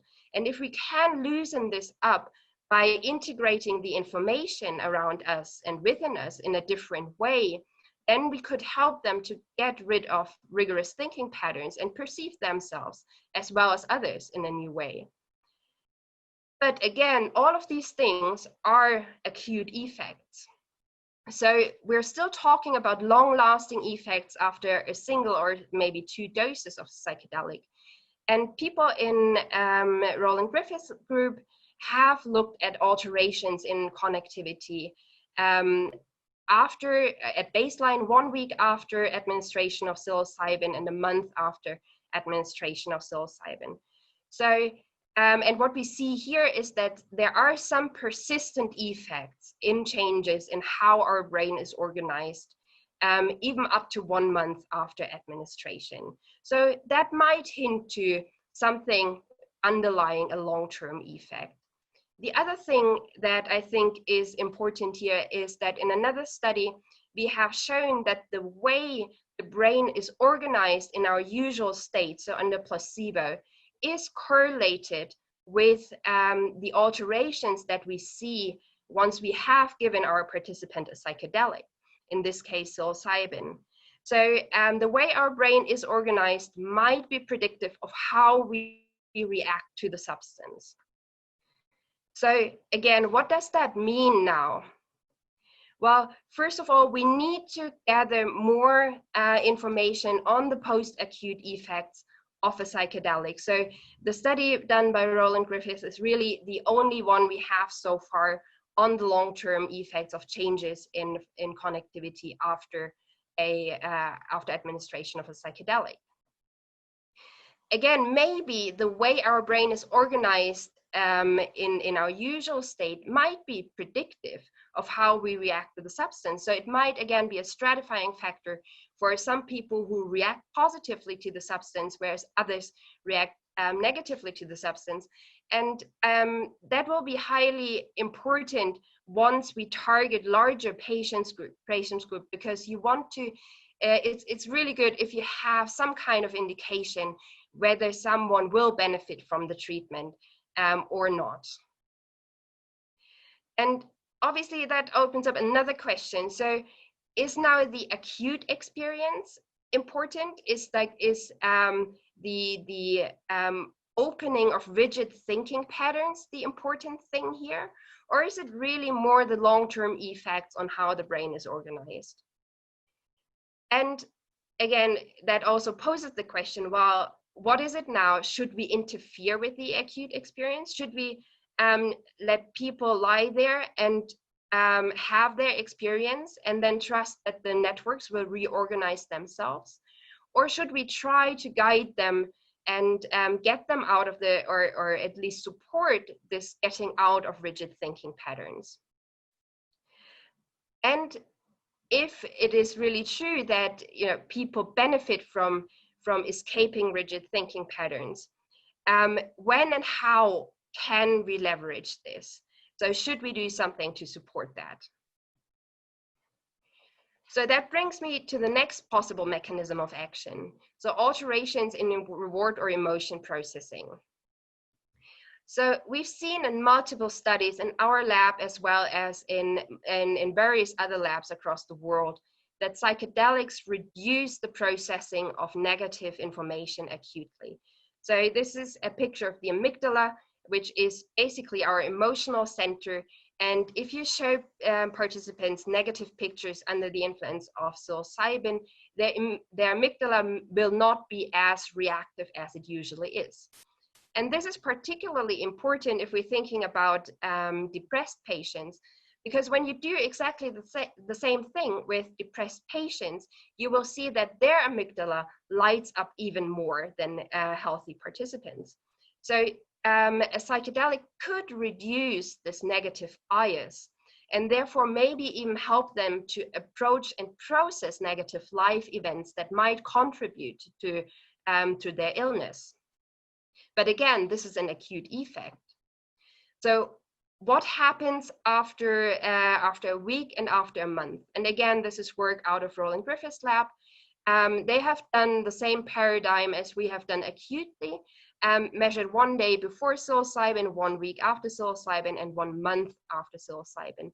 And what you can see here, and this is pretty impressive, is that 1 week after psilocybin, the amygdala reactivity is decreased just as we see under the acute influence of the substance.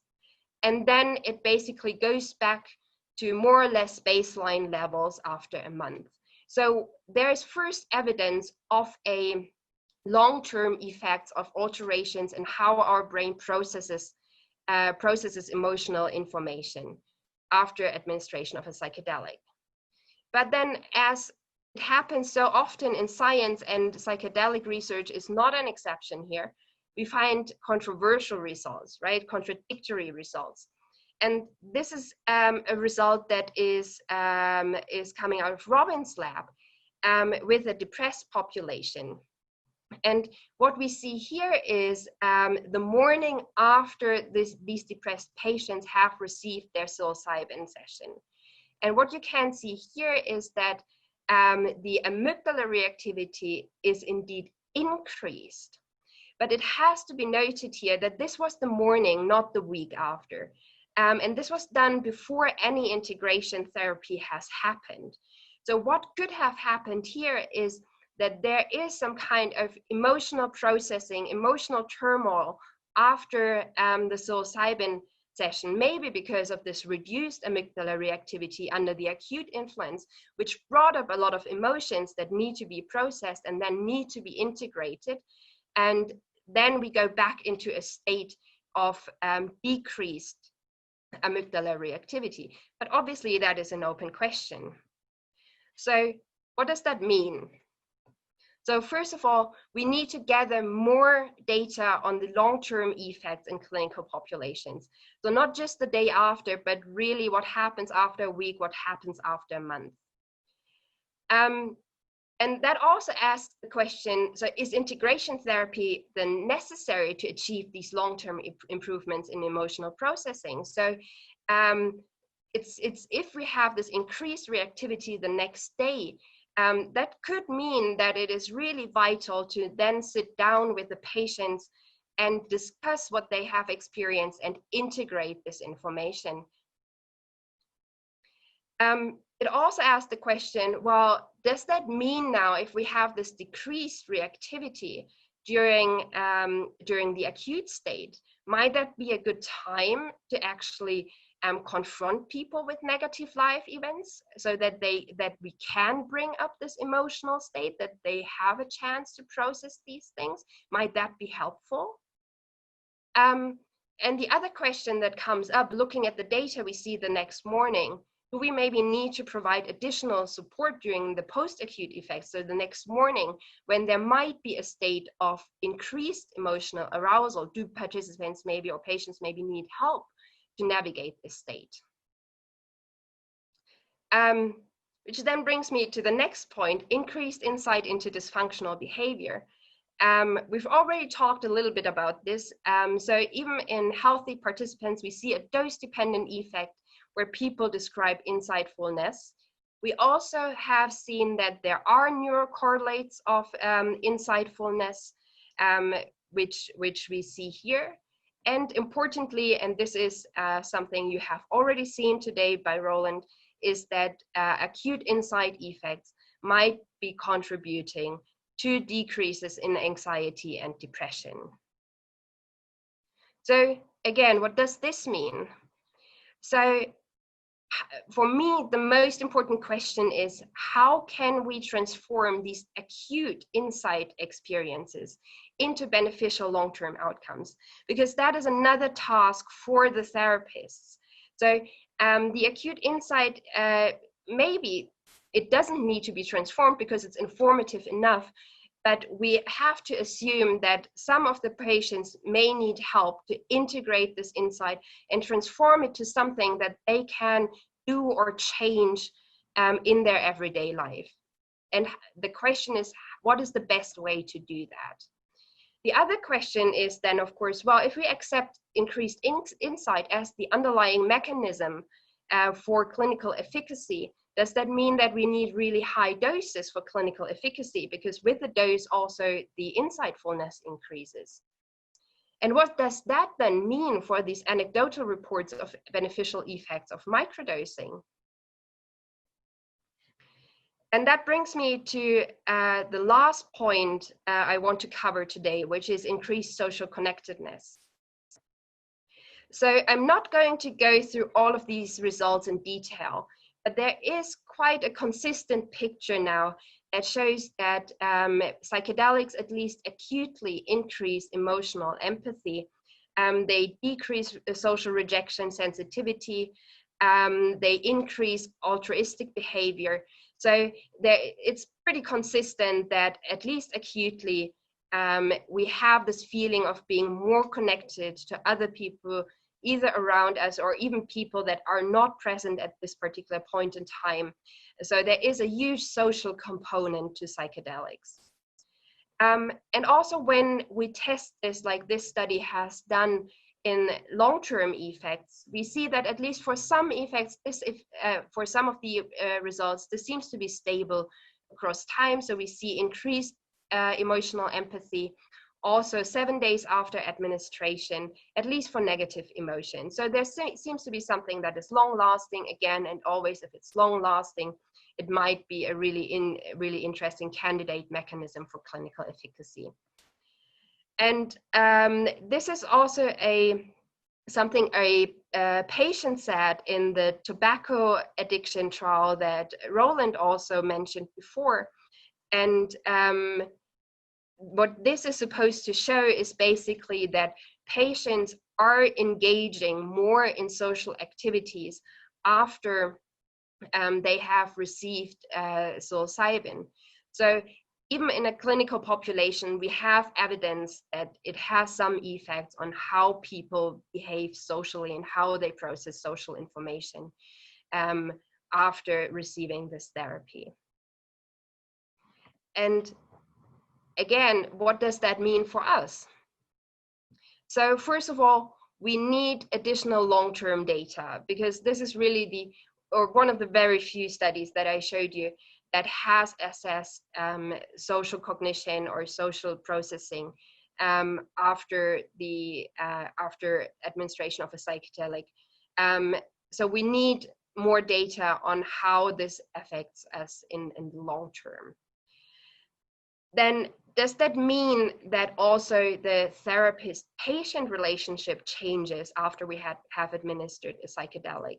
And what does that mean for the therapist if this relationship has changed? And that also brings us to the question, well, might group therapy maybe have an additional beneficial effect if there is increased social connectedness? Does that, or maybe does it have an adverse effect? But what does that tell us for how many people should be present at a therapy session? And what about family members? If people feel connected with their social environment, maybe we should bring close ones, family members, maybe close friends into the therapeutic process. So to sum this up, and I know it's been more questions than answers, there's so much work to do. But to try to sum all of this up, we've seen that first clinical results are very promising, but there are so many open questions that remain, especially regarding psychotherapeutic approaches. And I truly believe that understanding the clinical mechanisms of action will help to inform how we best conduct this therapy. And again, just to recap, understanding the clinical mechanism of action will help us understand what the best doses are, how many doses we need. They might give us an indication of who will respond well to the treatment and who not. They might inform the content as well as the timing of the therapy. They may tell us if there is additional support that is needed during specific phases after we have administered the substance. And they may inform the setting as well as the indications for this therapy. So I truly believe that it is our duty to answer these questions to really be able to achieve the goal to deliver the best psychedelic assisted therapy possible. And with that, I want to thank everyone involved in my lab and all the collaborators, and of course you for your attention. Thank you so much. Thank you very much, Katrin, for that very nuanced and highly detailed talk. A lot of data in there. Thank you for all your work and contributions to the field. Just before we start the panel discussion, actually, I just want to ask a question to you, Katrin. You mentioned there the possibility of group sessions for psychedelic therapy, wherein this seminar is conducted from Chile at the moment, and there is indigenous perspectives on psychedelic use, in which many of these contexts have featured group participants taking a psychedelic at the same time. Do you think in this context, with this aim of delivering the best psychedelic therapy possible, can we learn anything from those indigenous perspectives to tailor the therapeutic psychedelic process? Absolutely, because there are very few studies out there which have looked at group sessions in a controlled setting. So to my knowledge, there may be 2 studies out there and only one of them is in a clinical setting.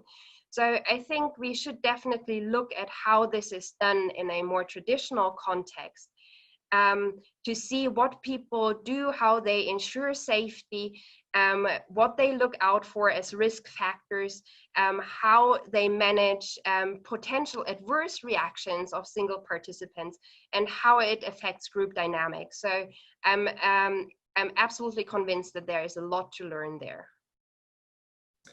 Thank you very much. So now we'll move into the panel discussion. Roland, if you're there, and Robin, if you're there, if you can please activate your cameras.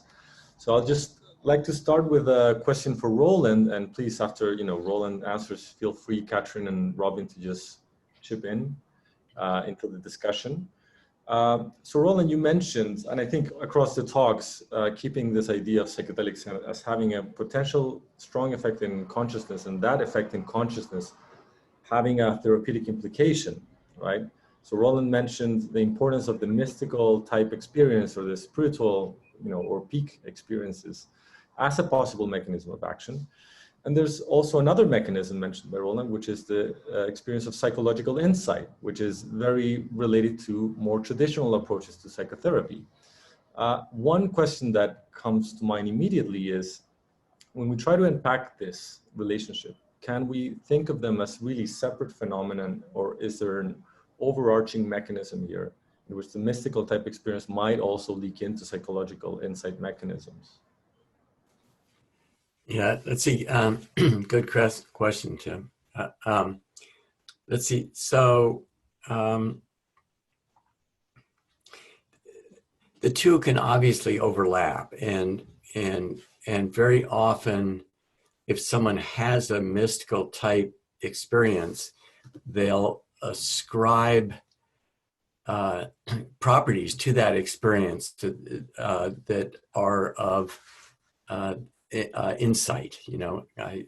I had the insight into the fact that the world is one, or we're all interconnected, or and so they can be interactive. But it also strikes me, and this seems more classically psychodynamic, that people can have just brute psychological insights, and perhaps the most telling of those, although I don't really know what the frequency with which they occur, is something approaching a recovered memory, or a repressed memory, where there's a vivid memory of something that happened in childhood or growing up, that they had thought that they had integrated, and it really comes, powerfully to the surface, and that can be destabilizing. But also, it can be an invitation for people to reinvestigate some of those things. And it's very possible for those kinds of experiences to present, and they don't have any of the features of the mystical experience. I mean, it's not interconnectedness, it's not positive mood, it's not sacredness, it's not a noetic feeling. It's this reliving of some. And so, there are those kinds of dramatic differences. One of the things that I find really interesting about insightful experiences, cognitive insightful experiences versus mystical experiences, is that I think they do have the capacity to produce very different types of consequences. So, if something comes in at a cognitive level, it just can reshift the entire framework of someone's thinking. So, I think of an evangelical student who believes in, perhaps a literal interpretation of sacred texts. They go off to college, they take some biology classes, and all of a sudden it clicks into them, evolution makes perfect sense. And once that clicks in, there's no undoing that, or I think it'd be very difficult to do. And so that strikes me as a cognitive insight that has huge enduring consequences going forward. And it's very different than these transcendent experiences in which someone has a very different sense of self.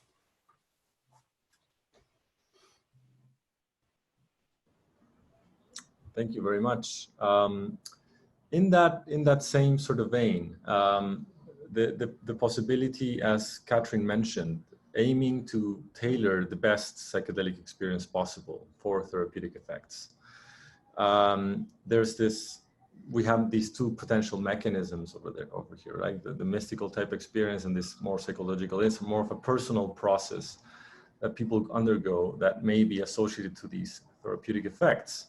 At the same time, you also mentioned this changes in worldviews, or maybe under the rubric of what Robin would call belief change in terms of predictive processing mechanisms encoded in brain function. What do you see are the challenges, maybe some of the ethical challenges in that aspect? So if it is about mystical experiences that need to be favored in a session, and there might be a change of worldview, is there any risk there that we need to take into account, and how to keep things at a sustainable indoctrination level, if you will? Yeah, I mean, I don't think the field has really grappled with some of the ethical implications of what these belief change experiences can mean. And I think largely we're flying blind with respect to what the worldview is that's held by the therapist, and to what extent that's being communicated, transmitted, reinforced otherwise. I think that's a really interesting question.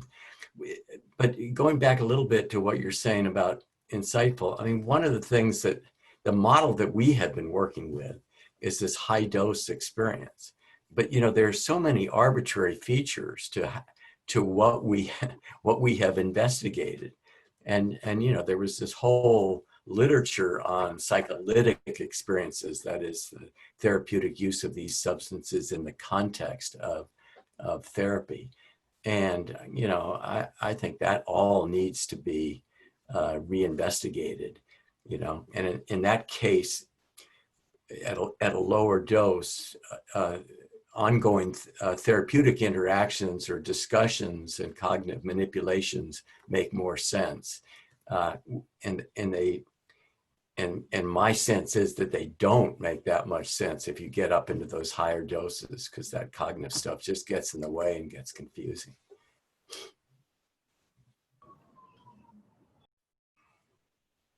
Following up, thank you, Roland, a bit on that level, Robin, and the idea of tailoring set and setting for an optimal psychedelic session. What is your view on what needs to be in place there as a minimum for the medical treatment to be efficacious, to have some sort of impact, while at the same time keeping these potential effects and beliefs, ethical? I suppose what perhaps the field needs to think about is the informed consent process, and if evidence builds that there are fundamental belief shifts, whatever those might be, whether they're philosophical, religious, political even, and let's imagine that over time evidence suggests that they are only partly context dependent, influenced by therapist views or shamans views, or priming, then the right ethical thing to do is to include it in the informed consent procedure. For those who don't understand what that is, it's where you say to a participant, this is what we're doing, and this is these are the properties of the drug and or the intervention rather, and some of the outcomes that have been associated with them. And do you sign up to go ahead knowing that there's some evidence that these are some of the potential changes that are associated with psychedelics? Thank you. Switching gears a bit, but still on a similar topic of effects in consciousness and their potential effects in mental health, it was widely discussed that conscious experience appears to be a crucial factor, but we are not sure of that, and we're not sure to the extent of what, that is the case. How can we test this, do you think? What would be the right approach to try to understand this or tease these things apart? Gosh. Well, one way that people have thought about testing it is to make people unconscious, to say it very crudely, with an anesthetic or during sleep, and then administer a psychedelic that doesn't necessarily wake them up, and then see if you see any of the post-acute or subacute changes that you associate with a conscious psychedelic experience. I know there's recent evidence, very freshly published in the, highly prestigious journal Nature, on as Roland said, David Olson's work on a non-psychedelic, but psychedelic-like, at least the family of the compound drug that didn't produce the behavioral, acute behavioral signatures of a psychedelic, yet were associated with some of the behavioral readouts associated with an antidepressant response, as far as I understand it. I'll put my cards on the table. I'm with Roland. I'm skeptical that this will translate, but fascinating as it is, and as impressive as the science is, we know very well, of the history of failure in translation in psychiatric research. So I'll believe it when I see it in humans. Thank you, Robin. Katrin, so in his talk, Robin mentioned something that you also tapped on a bit, the idea that psychedelic therapy, as you mentioned, is a pharmacological and a non-pharmacological therapy at the same time. It's a combination, a synergy, if you will, from both sides. At the same time, as you showed in your development path, psychedelic research is advancing into some form of FDA regulatory approval that will probably, mean that it will be scaled in psychiatric treatments. Do you think that the elements are there in current psychiatric approaches to mental health to take this kind of like combined experience plus drug approach? And if not, what needs to really take place there to implement these treatments at a larger scale? I actually do think that that the regulatory authorities would not necessarily have an issue with a combined psychotherapy with pharmacological therapy. I think there are quite a few examples, maybe not necessarily in psychiatry, but in other more somatic diseases, if you want to call it so, where there are a combination of different approaches and they are approved. So I don't necessarily think that that the FDA or the EMA or wherever you seek approval will necessarily take an issue with that, as long as you have the data that show you how it works and that it works. And of course, once you seek approval, and you say, well, I'm seeking approval for 6 therapeutic sessions together with 1 pharmacological administration, then this is the framework that you have to do, right? So this is then what is approved. And I think it highly depends who is eventually the one who is seeking approval, and because that will also determine who the person is who will be allowed to administer the therapy. And that eventually is, what that depends on is how the phase 3 trials are designed and who's designing them. And then it depends on whether these trials can deliver data that are convincing enough for regulatory approval. But I don't think that the health authorities will necessarily be the ones who stand in the way of that. Okay, thank you, Katrin. We have one question here from an audience member, Professor Mark Sees. Mark Seise. So, how do we reactivate the audio here? Here we go. Thank you very much. We are witness in these months and years of social pathologies that go together with isolation. Let's take an extreme case, the terrorists that typically, not importing whether they are Islamists, whether they're right extremists, are trapped in their echo chambers. But also a larger group of populist movements are sticky. They are isolated in their inner thinking. And it's, for one thing, interesting, the analogy to heal the brain. I have to get going a new reordering, a new sort of reconstruction, reorganization, yeah? And that goes with more connections than there is usually the case, yeah? Because we have got stuck in, the brain has got stuck in certain realms, talking only with itself, to be a bit general, a bit exaggerated.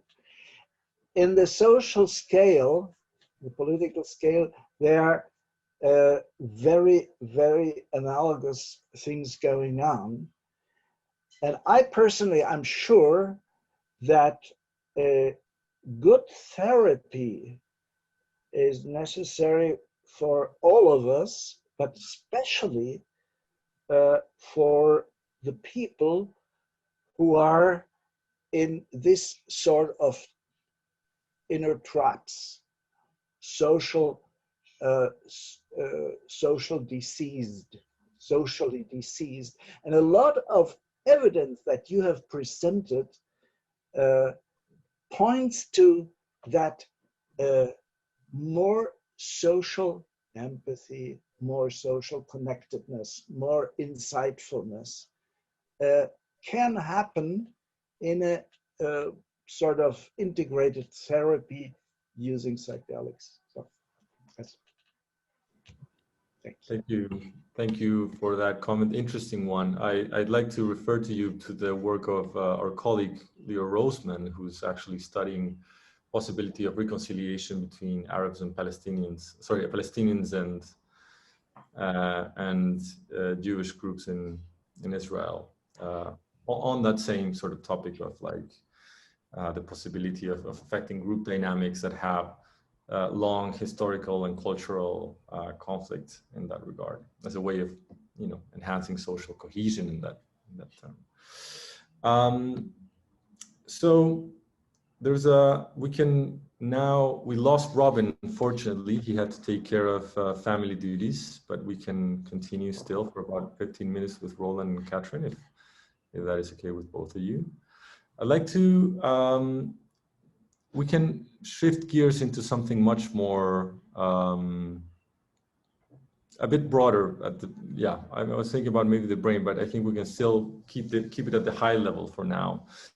I would just like to ask, what do you see is the major challenge ahead? What needs urgent research in psychedelics? If I could ask you, Roland, first, what is your opinion? What needs to be done? I mean, there are just so many different directions to go. I don't think I know the answer about what areas of research should take precedent over other areas of research, because we have different levels of discovery and different levels in which we're going to unpack the understanding of psychedelics in terms of neuroscience, psychology, culture, spirituality. I'll tell you what does concern me, though, and that is that I see the power of psychedelics as being so fundamentally great in terms of reorganization of the individual that and if I look at the history of psychedelic use in different cultures, it seems pretty clear that they've been accepted by some cultures for a period of time and then eventually rejected. They hit some spot at which they run afoul to the institutional structures in that culture. And I think the nature of the experiences occasioned by these compounds are such that they have the capacity to threaten the institutional structures in place that bind a culture together. I mean, if you just think of what happened in the 1960s in the United States, I mean, it's just fascinating to me that this whole area of research that looked so promising was completely sidelined and was demonized to the point where it was thought that it was unethical to do any research in that area. And it ground to a dead halt. We don't have any that I know of examples of that, in modern history. Maybe germ warfare, but I even doubt that was, brought to the standstill. So that's what I worry about. We need to move cautiously with respect to this whole process of investigating these compounds so that we don't run off the rails. I mean, in the United States now, we have movements toward decriminalization, toward legalization, toward states' initiatives that are pushing to make these compounds broadly available. And I totally understand and am sympathetic to those people who want that because they see the huge promise here. My concern is that it not cross with political concerns or otherwise, religious or political. Those are the two rails that could actually derail this really significantly. So my thought is that we need to move systematically with respect to the rehabilitation of the cultural understanding of these compounds. I don't think there's any question that we can administer these safely. They have incredible prospects, but if we push that too rapidly, we run the risk of a cultural pushback. I've come to think of this in terms of a co-evolutionary process, that our cultural institutions over time have evolved. I mean, we've developed political systems, we've developed legal systems, we've developed, ethical systems that are all key to a well-formed and functioning society. Right now, we don't have the institutional structures in place to manage some of the incredible changes that can occur with people. And so somehow we have to figure that out. You see are some of the, just following up on that very nice point you made, what do you see are those institutional structures that maybe need to be in place there? What are those bridges that need to happen in the larger cultural domain when we're thinking about mainstreaming the compounds? Well, let's see, I think the obvious one is medical approval and medicalization. I mean, so we have boundaries set in terms of introducing medicines. We have consensus, largely consensus culturally, that we want to reduce unnecessary suffering in people. And so there's a reason to do it. And then we have mechanisms in place for not only controlling the drugs, but making them available under very kind of constrained conditions. And so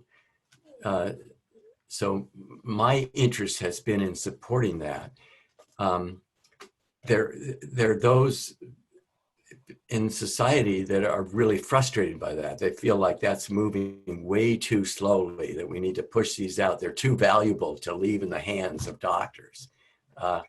And so there's a real tension there. But if I had my druthers, we would continue to move systematically in terms of medical approval and overcome that initial hurdle, because my thought would be that once introduced medically, they're going to find they're going to start functioning really well. And it won't just be depression. I mean, I think end of life is just a real natural application. And if you go into end of life and you're efficacious, in a generation, you're going to have touched the entire society, because we're all terminal, and we're all going to deal with people who are struggling with terminal conditions, and some people do that gracefully. And for others, it's an existential crisis of the absolute greatest type. And there's something about these experiences that seem, remarkably compatible with decreasing some of the suffering involved in that. Thank you for a very reflective answer, Roland. And now turning back to you, Katrin, the same question. What you put a lot of questions forward in your presentation, all of them very pertinent to the state of the field, in my opinion, as well. But if you would have to pick one major challenge to go ahead and forward, given the status right now with psychedelics, what would you say?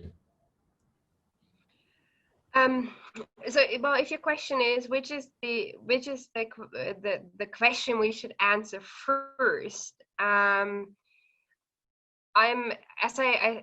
I try to convince everyone in my talk, is that I think we should clarify the mechanism of action, and obviously that has so many sub questions which I started to list, and I could only start because there are many more. But I think that once we know the mechanism of action, we can act accordingly, and maybe some of the problems that we face right now will solve itself, because it will be clarified by the mechanism of action. We wouldn't have to worry about certain things. Or, and this is something I'm pretty convinced of, is while maybe other questions or other problems show up once we know exactly what it is that helps people. And and therefore that would be, so I think that is the most pressing thing, to understand why exactly these substances seem to help people. Something interesting, something like maybe by looking at the mechanism of the medicine, we can understand the problem a bit better, which is yes. an interesting way of turning around the question.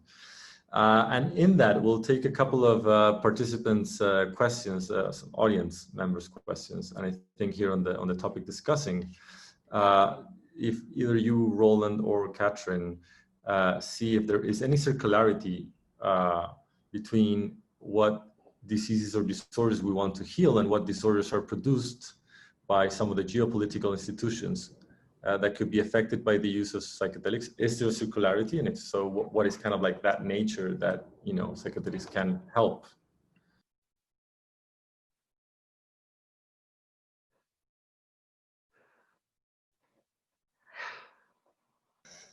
I almost feel like this would be a question for you, Chris, or Lior. Well, unfortunately, it's not my, or fortunately, maybe it's not my time on the on the speaker panel. But if you have any questions let's think about it. Like, what are the broader systems involved causing mental health disorders?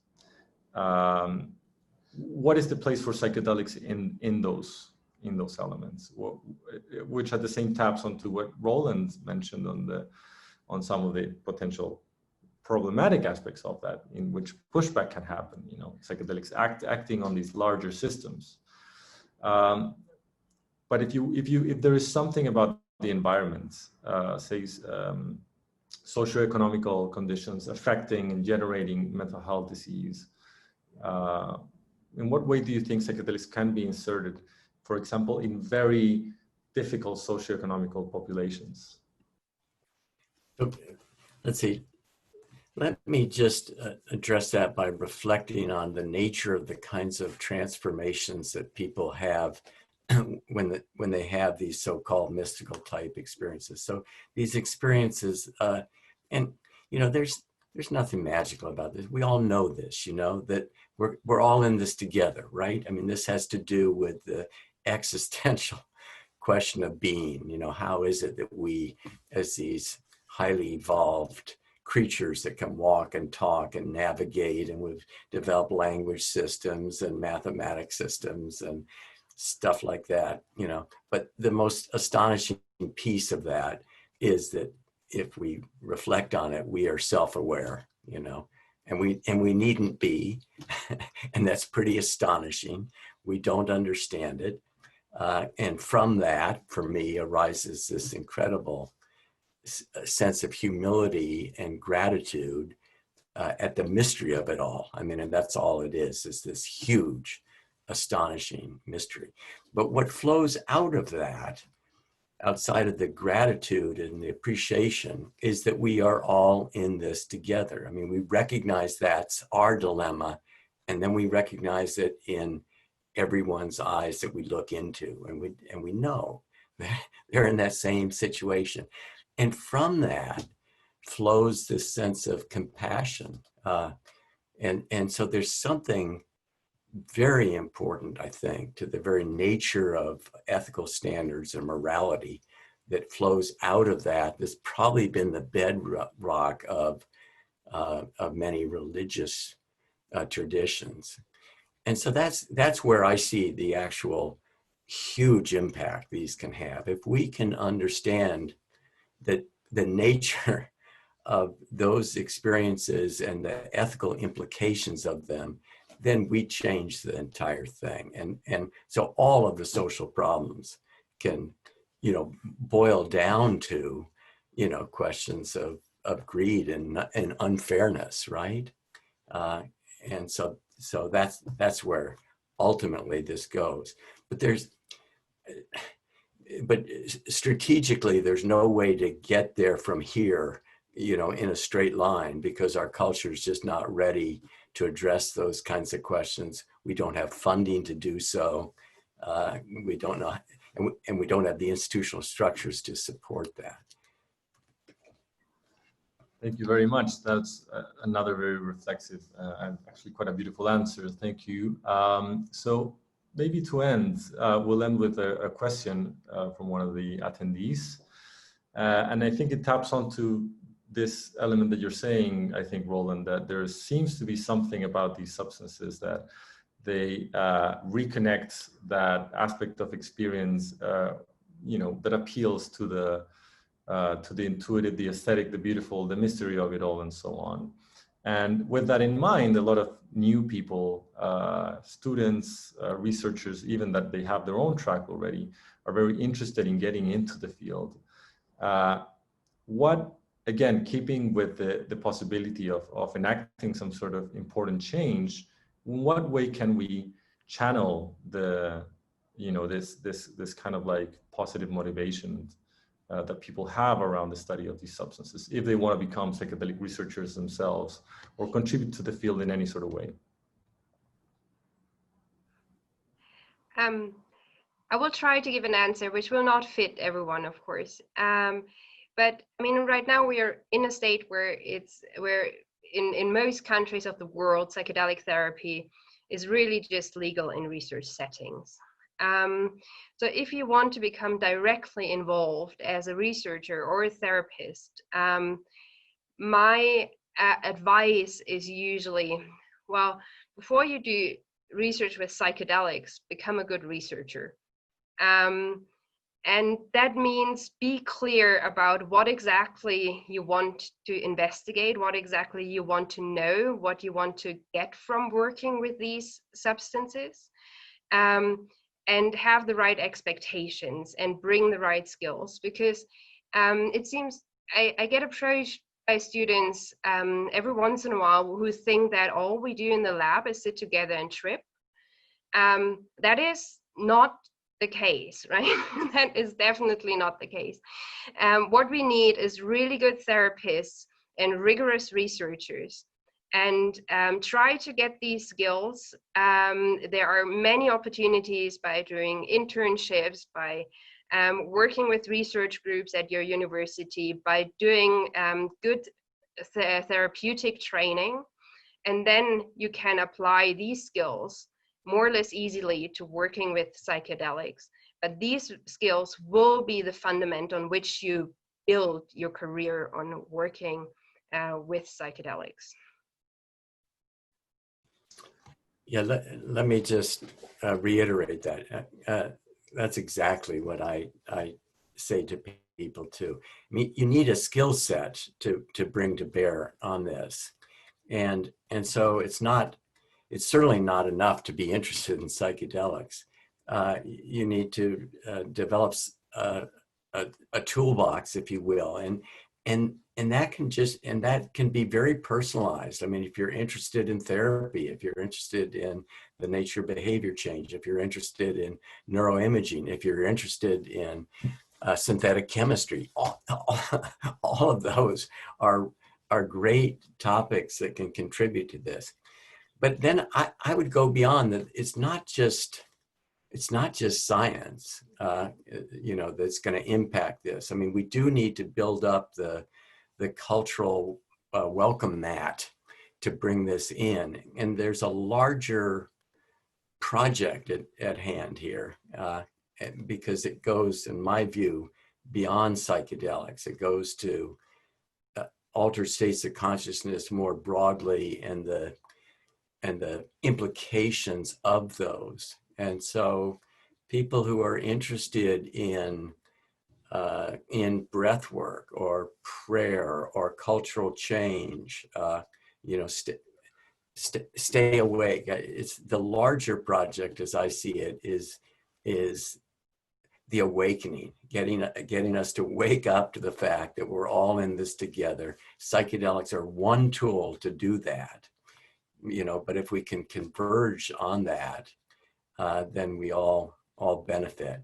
And I can't tell you how many times, people have come either into my laboratory as students and investigators, or just come in as interested parties. These might be philanthropists, or they might be people who have, business interests. But some of those people get it. They get what this is about. And then my sense is to welcome them into this joint project. Do whatever it is you have the capacity to do within the opportunities you've been given, in your life to move this whole project forward. So it's way, what's more interesting than this, right? It's the investigation of the nature of being. And we're all invested in that. I couldn't agree more. Thank you both very much. And before we end, and on the note of how to contribute and how to somehow, get involved, I'd like to briefly just mention again, because my slides weren't working before. So we've started this foundation here in Chile with some colleagues. The Foundation for the Study of Human Consciousness. We are here we're a non-for-profit charity, and we're interested in generating and promoting the development of scientific knowledge regarding human consciousness through its modification into non-ordinary states, including those induced by psychedelics, but also other practices, as a tool for understanding consciousness itself, furthering our knowledge about it, but also its consequences for human development. And we have a multidisciplinary approach for that, involving medicine, neuroscience, psychology, anthropology, and philosophy. So if you want to get involved, if you're interested in these topics, please do reach out to us, as we have have many activities undergoing, and we're trying to build a network, a form of communicating with each other so that we can further our understanding this quest of consciousness research. So I'd like to again thank Roland, Robin, who have now left, and Katrin for this very exciting and nice discussion. I just see that the images weren't shown. We'll send an email for participants of the meeting so that they can access these. And thank Katrin very much for this very exciting discussion. These are all leaders in this ongoing psychedelic renaissance. And I guess I'd just like to, lead this with that message of having a disciplined approach to understanding these experiences and yeah, exploring the mystery of conscious experience. So thank you very much. And Nerea? Thank you, Roland. Thank you, Katrin. Thank you, everyone. Thanks for the organization and thanks for listening. Yeah, thank you. Bye-bye. Bye. Bye.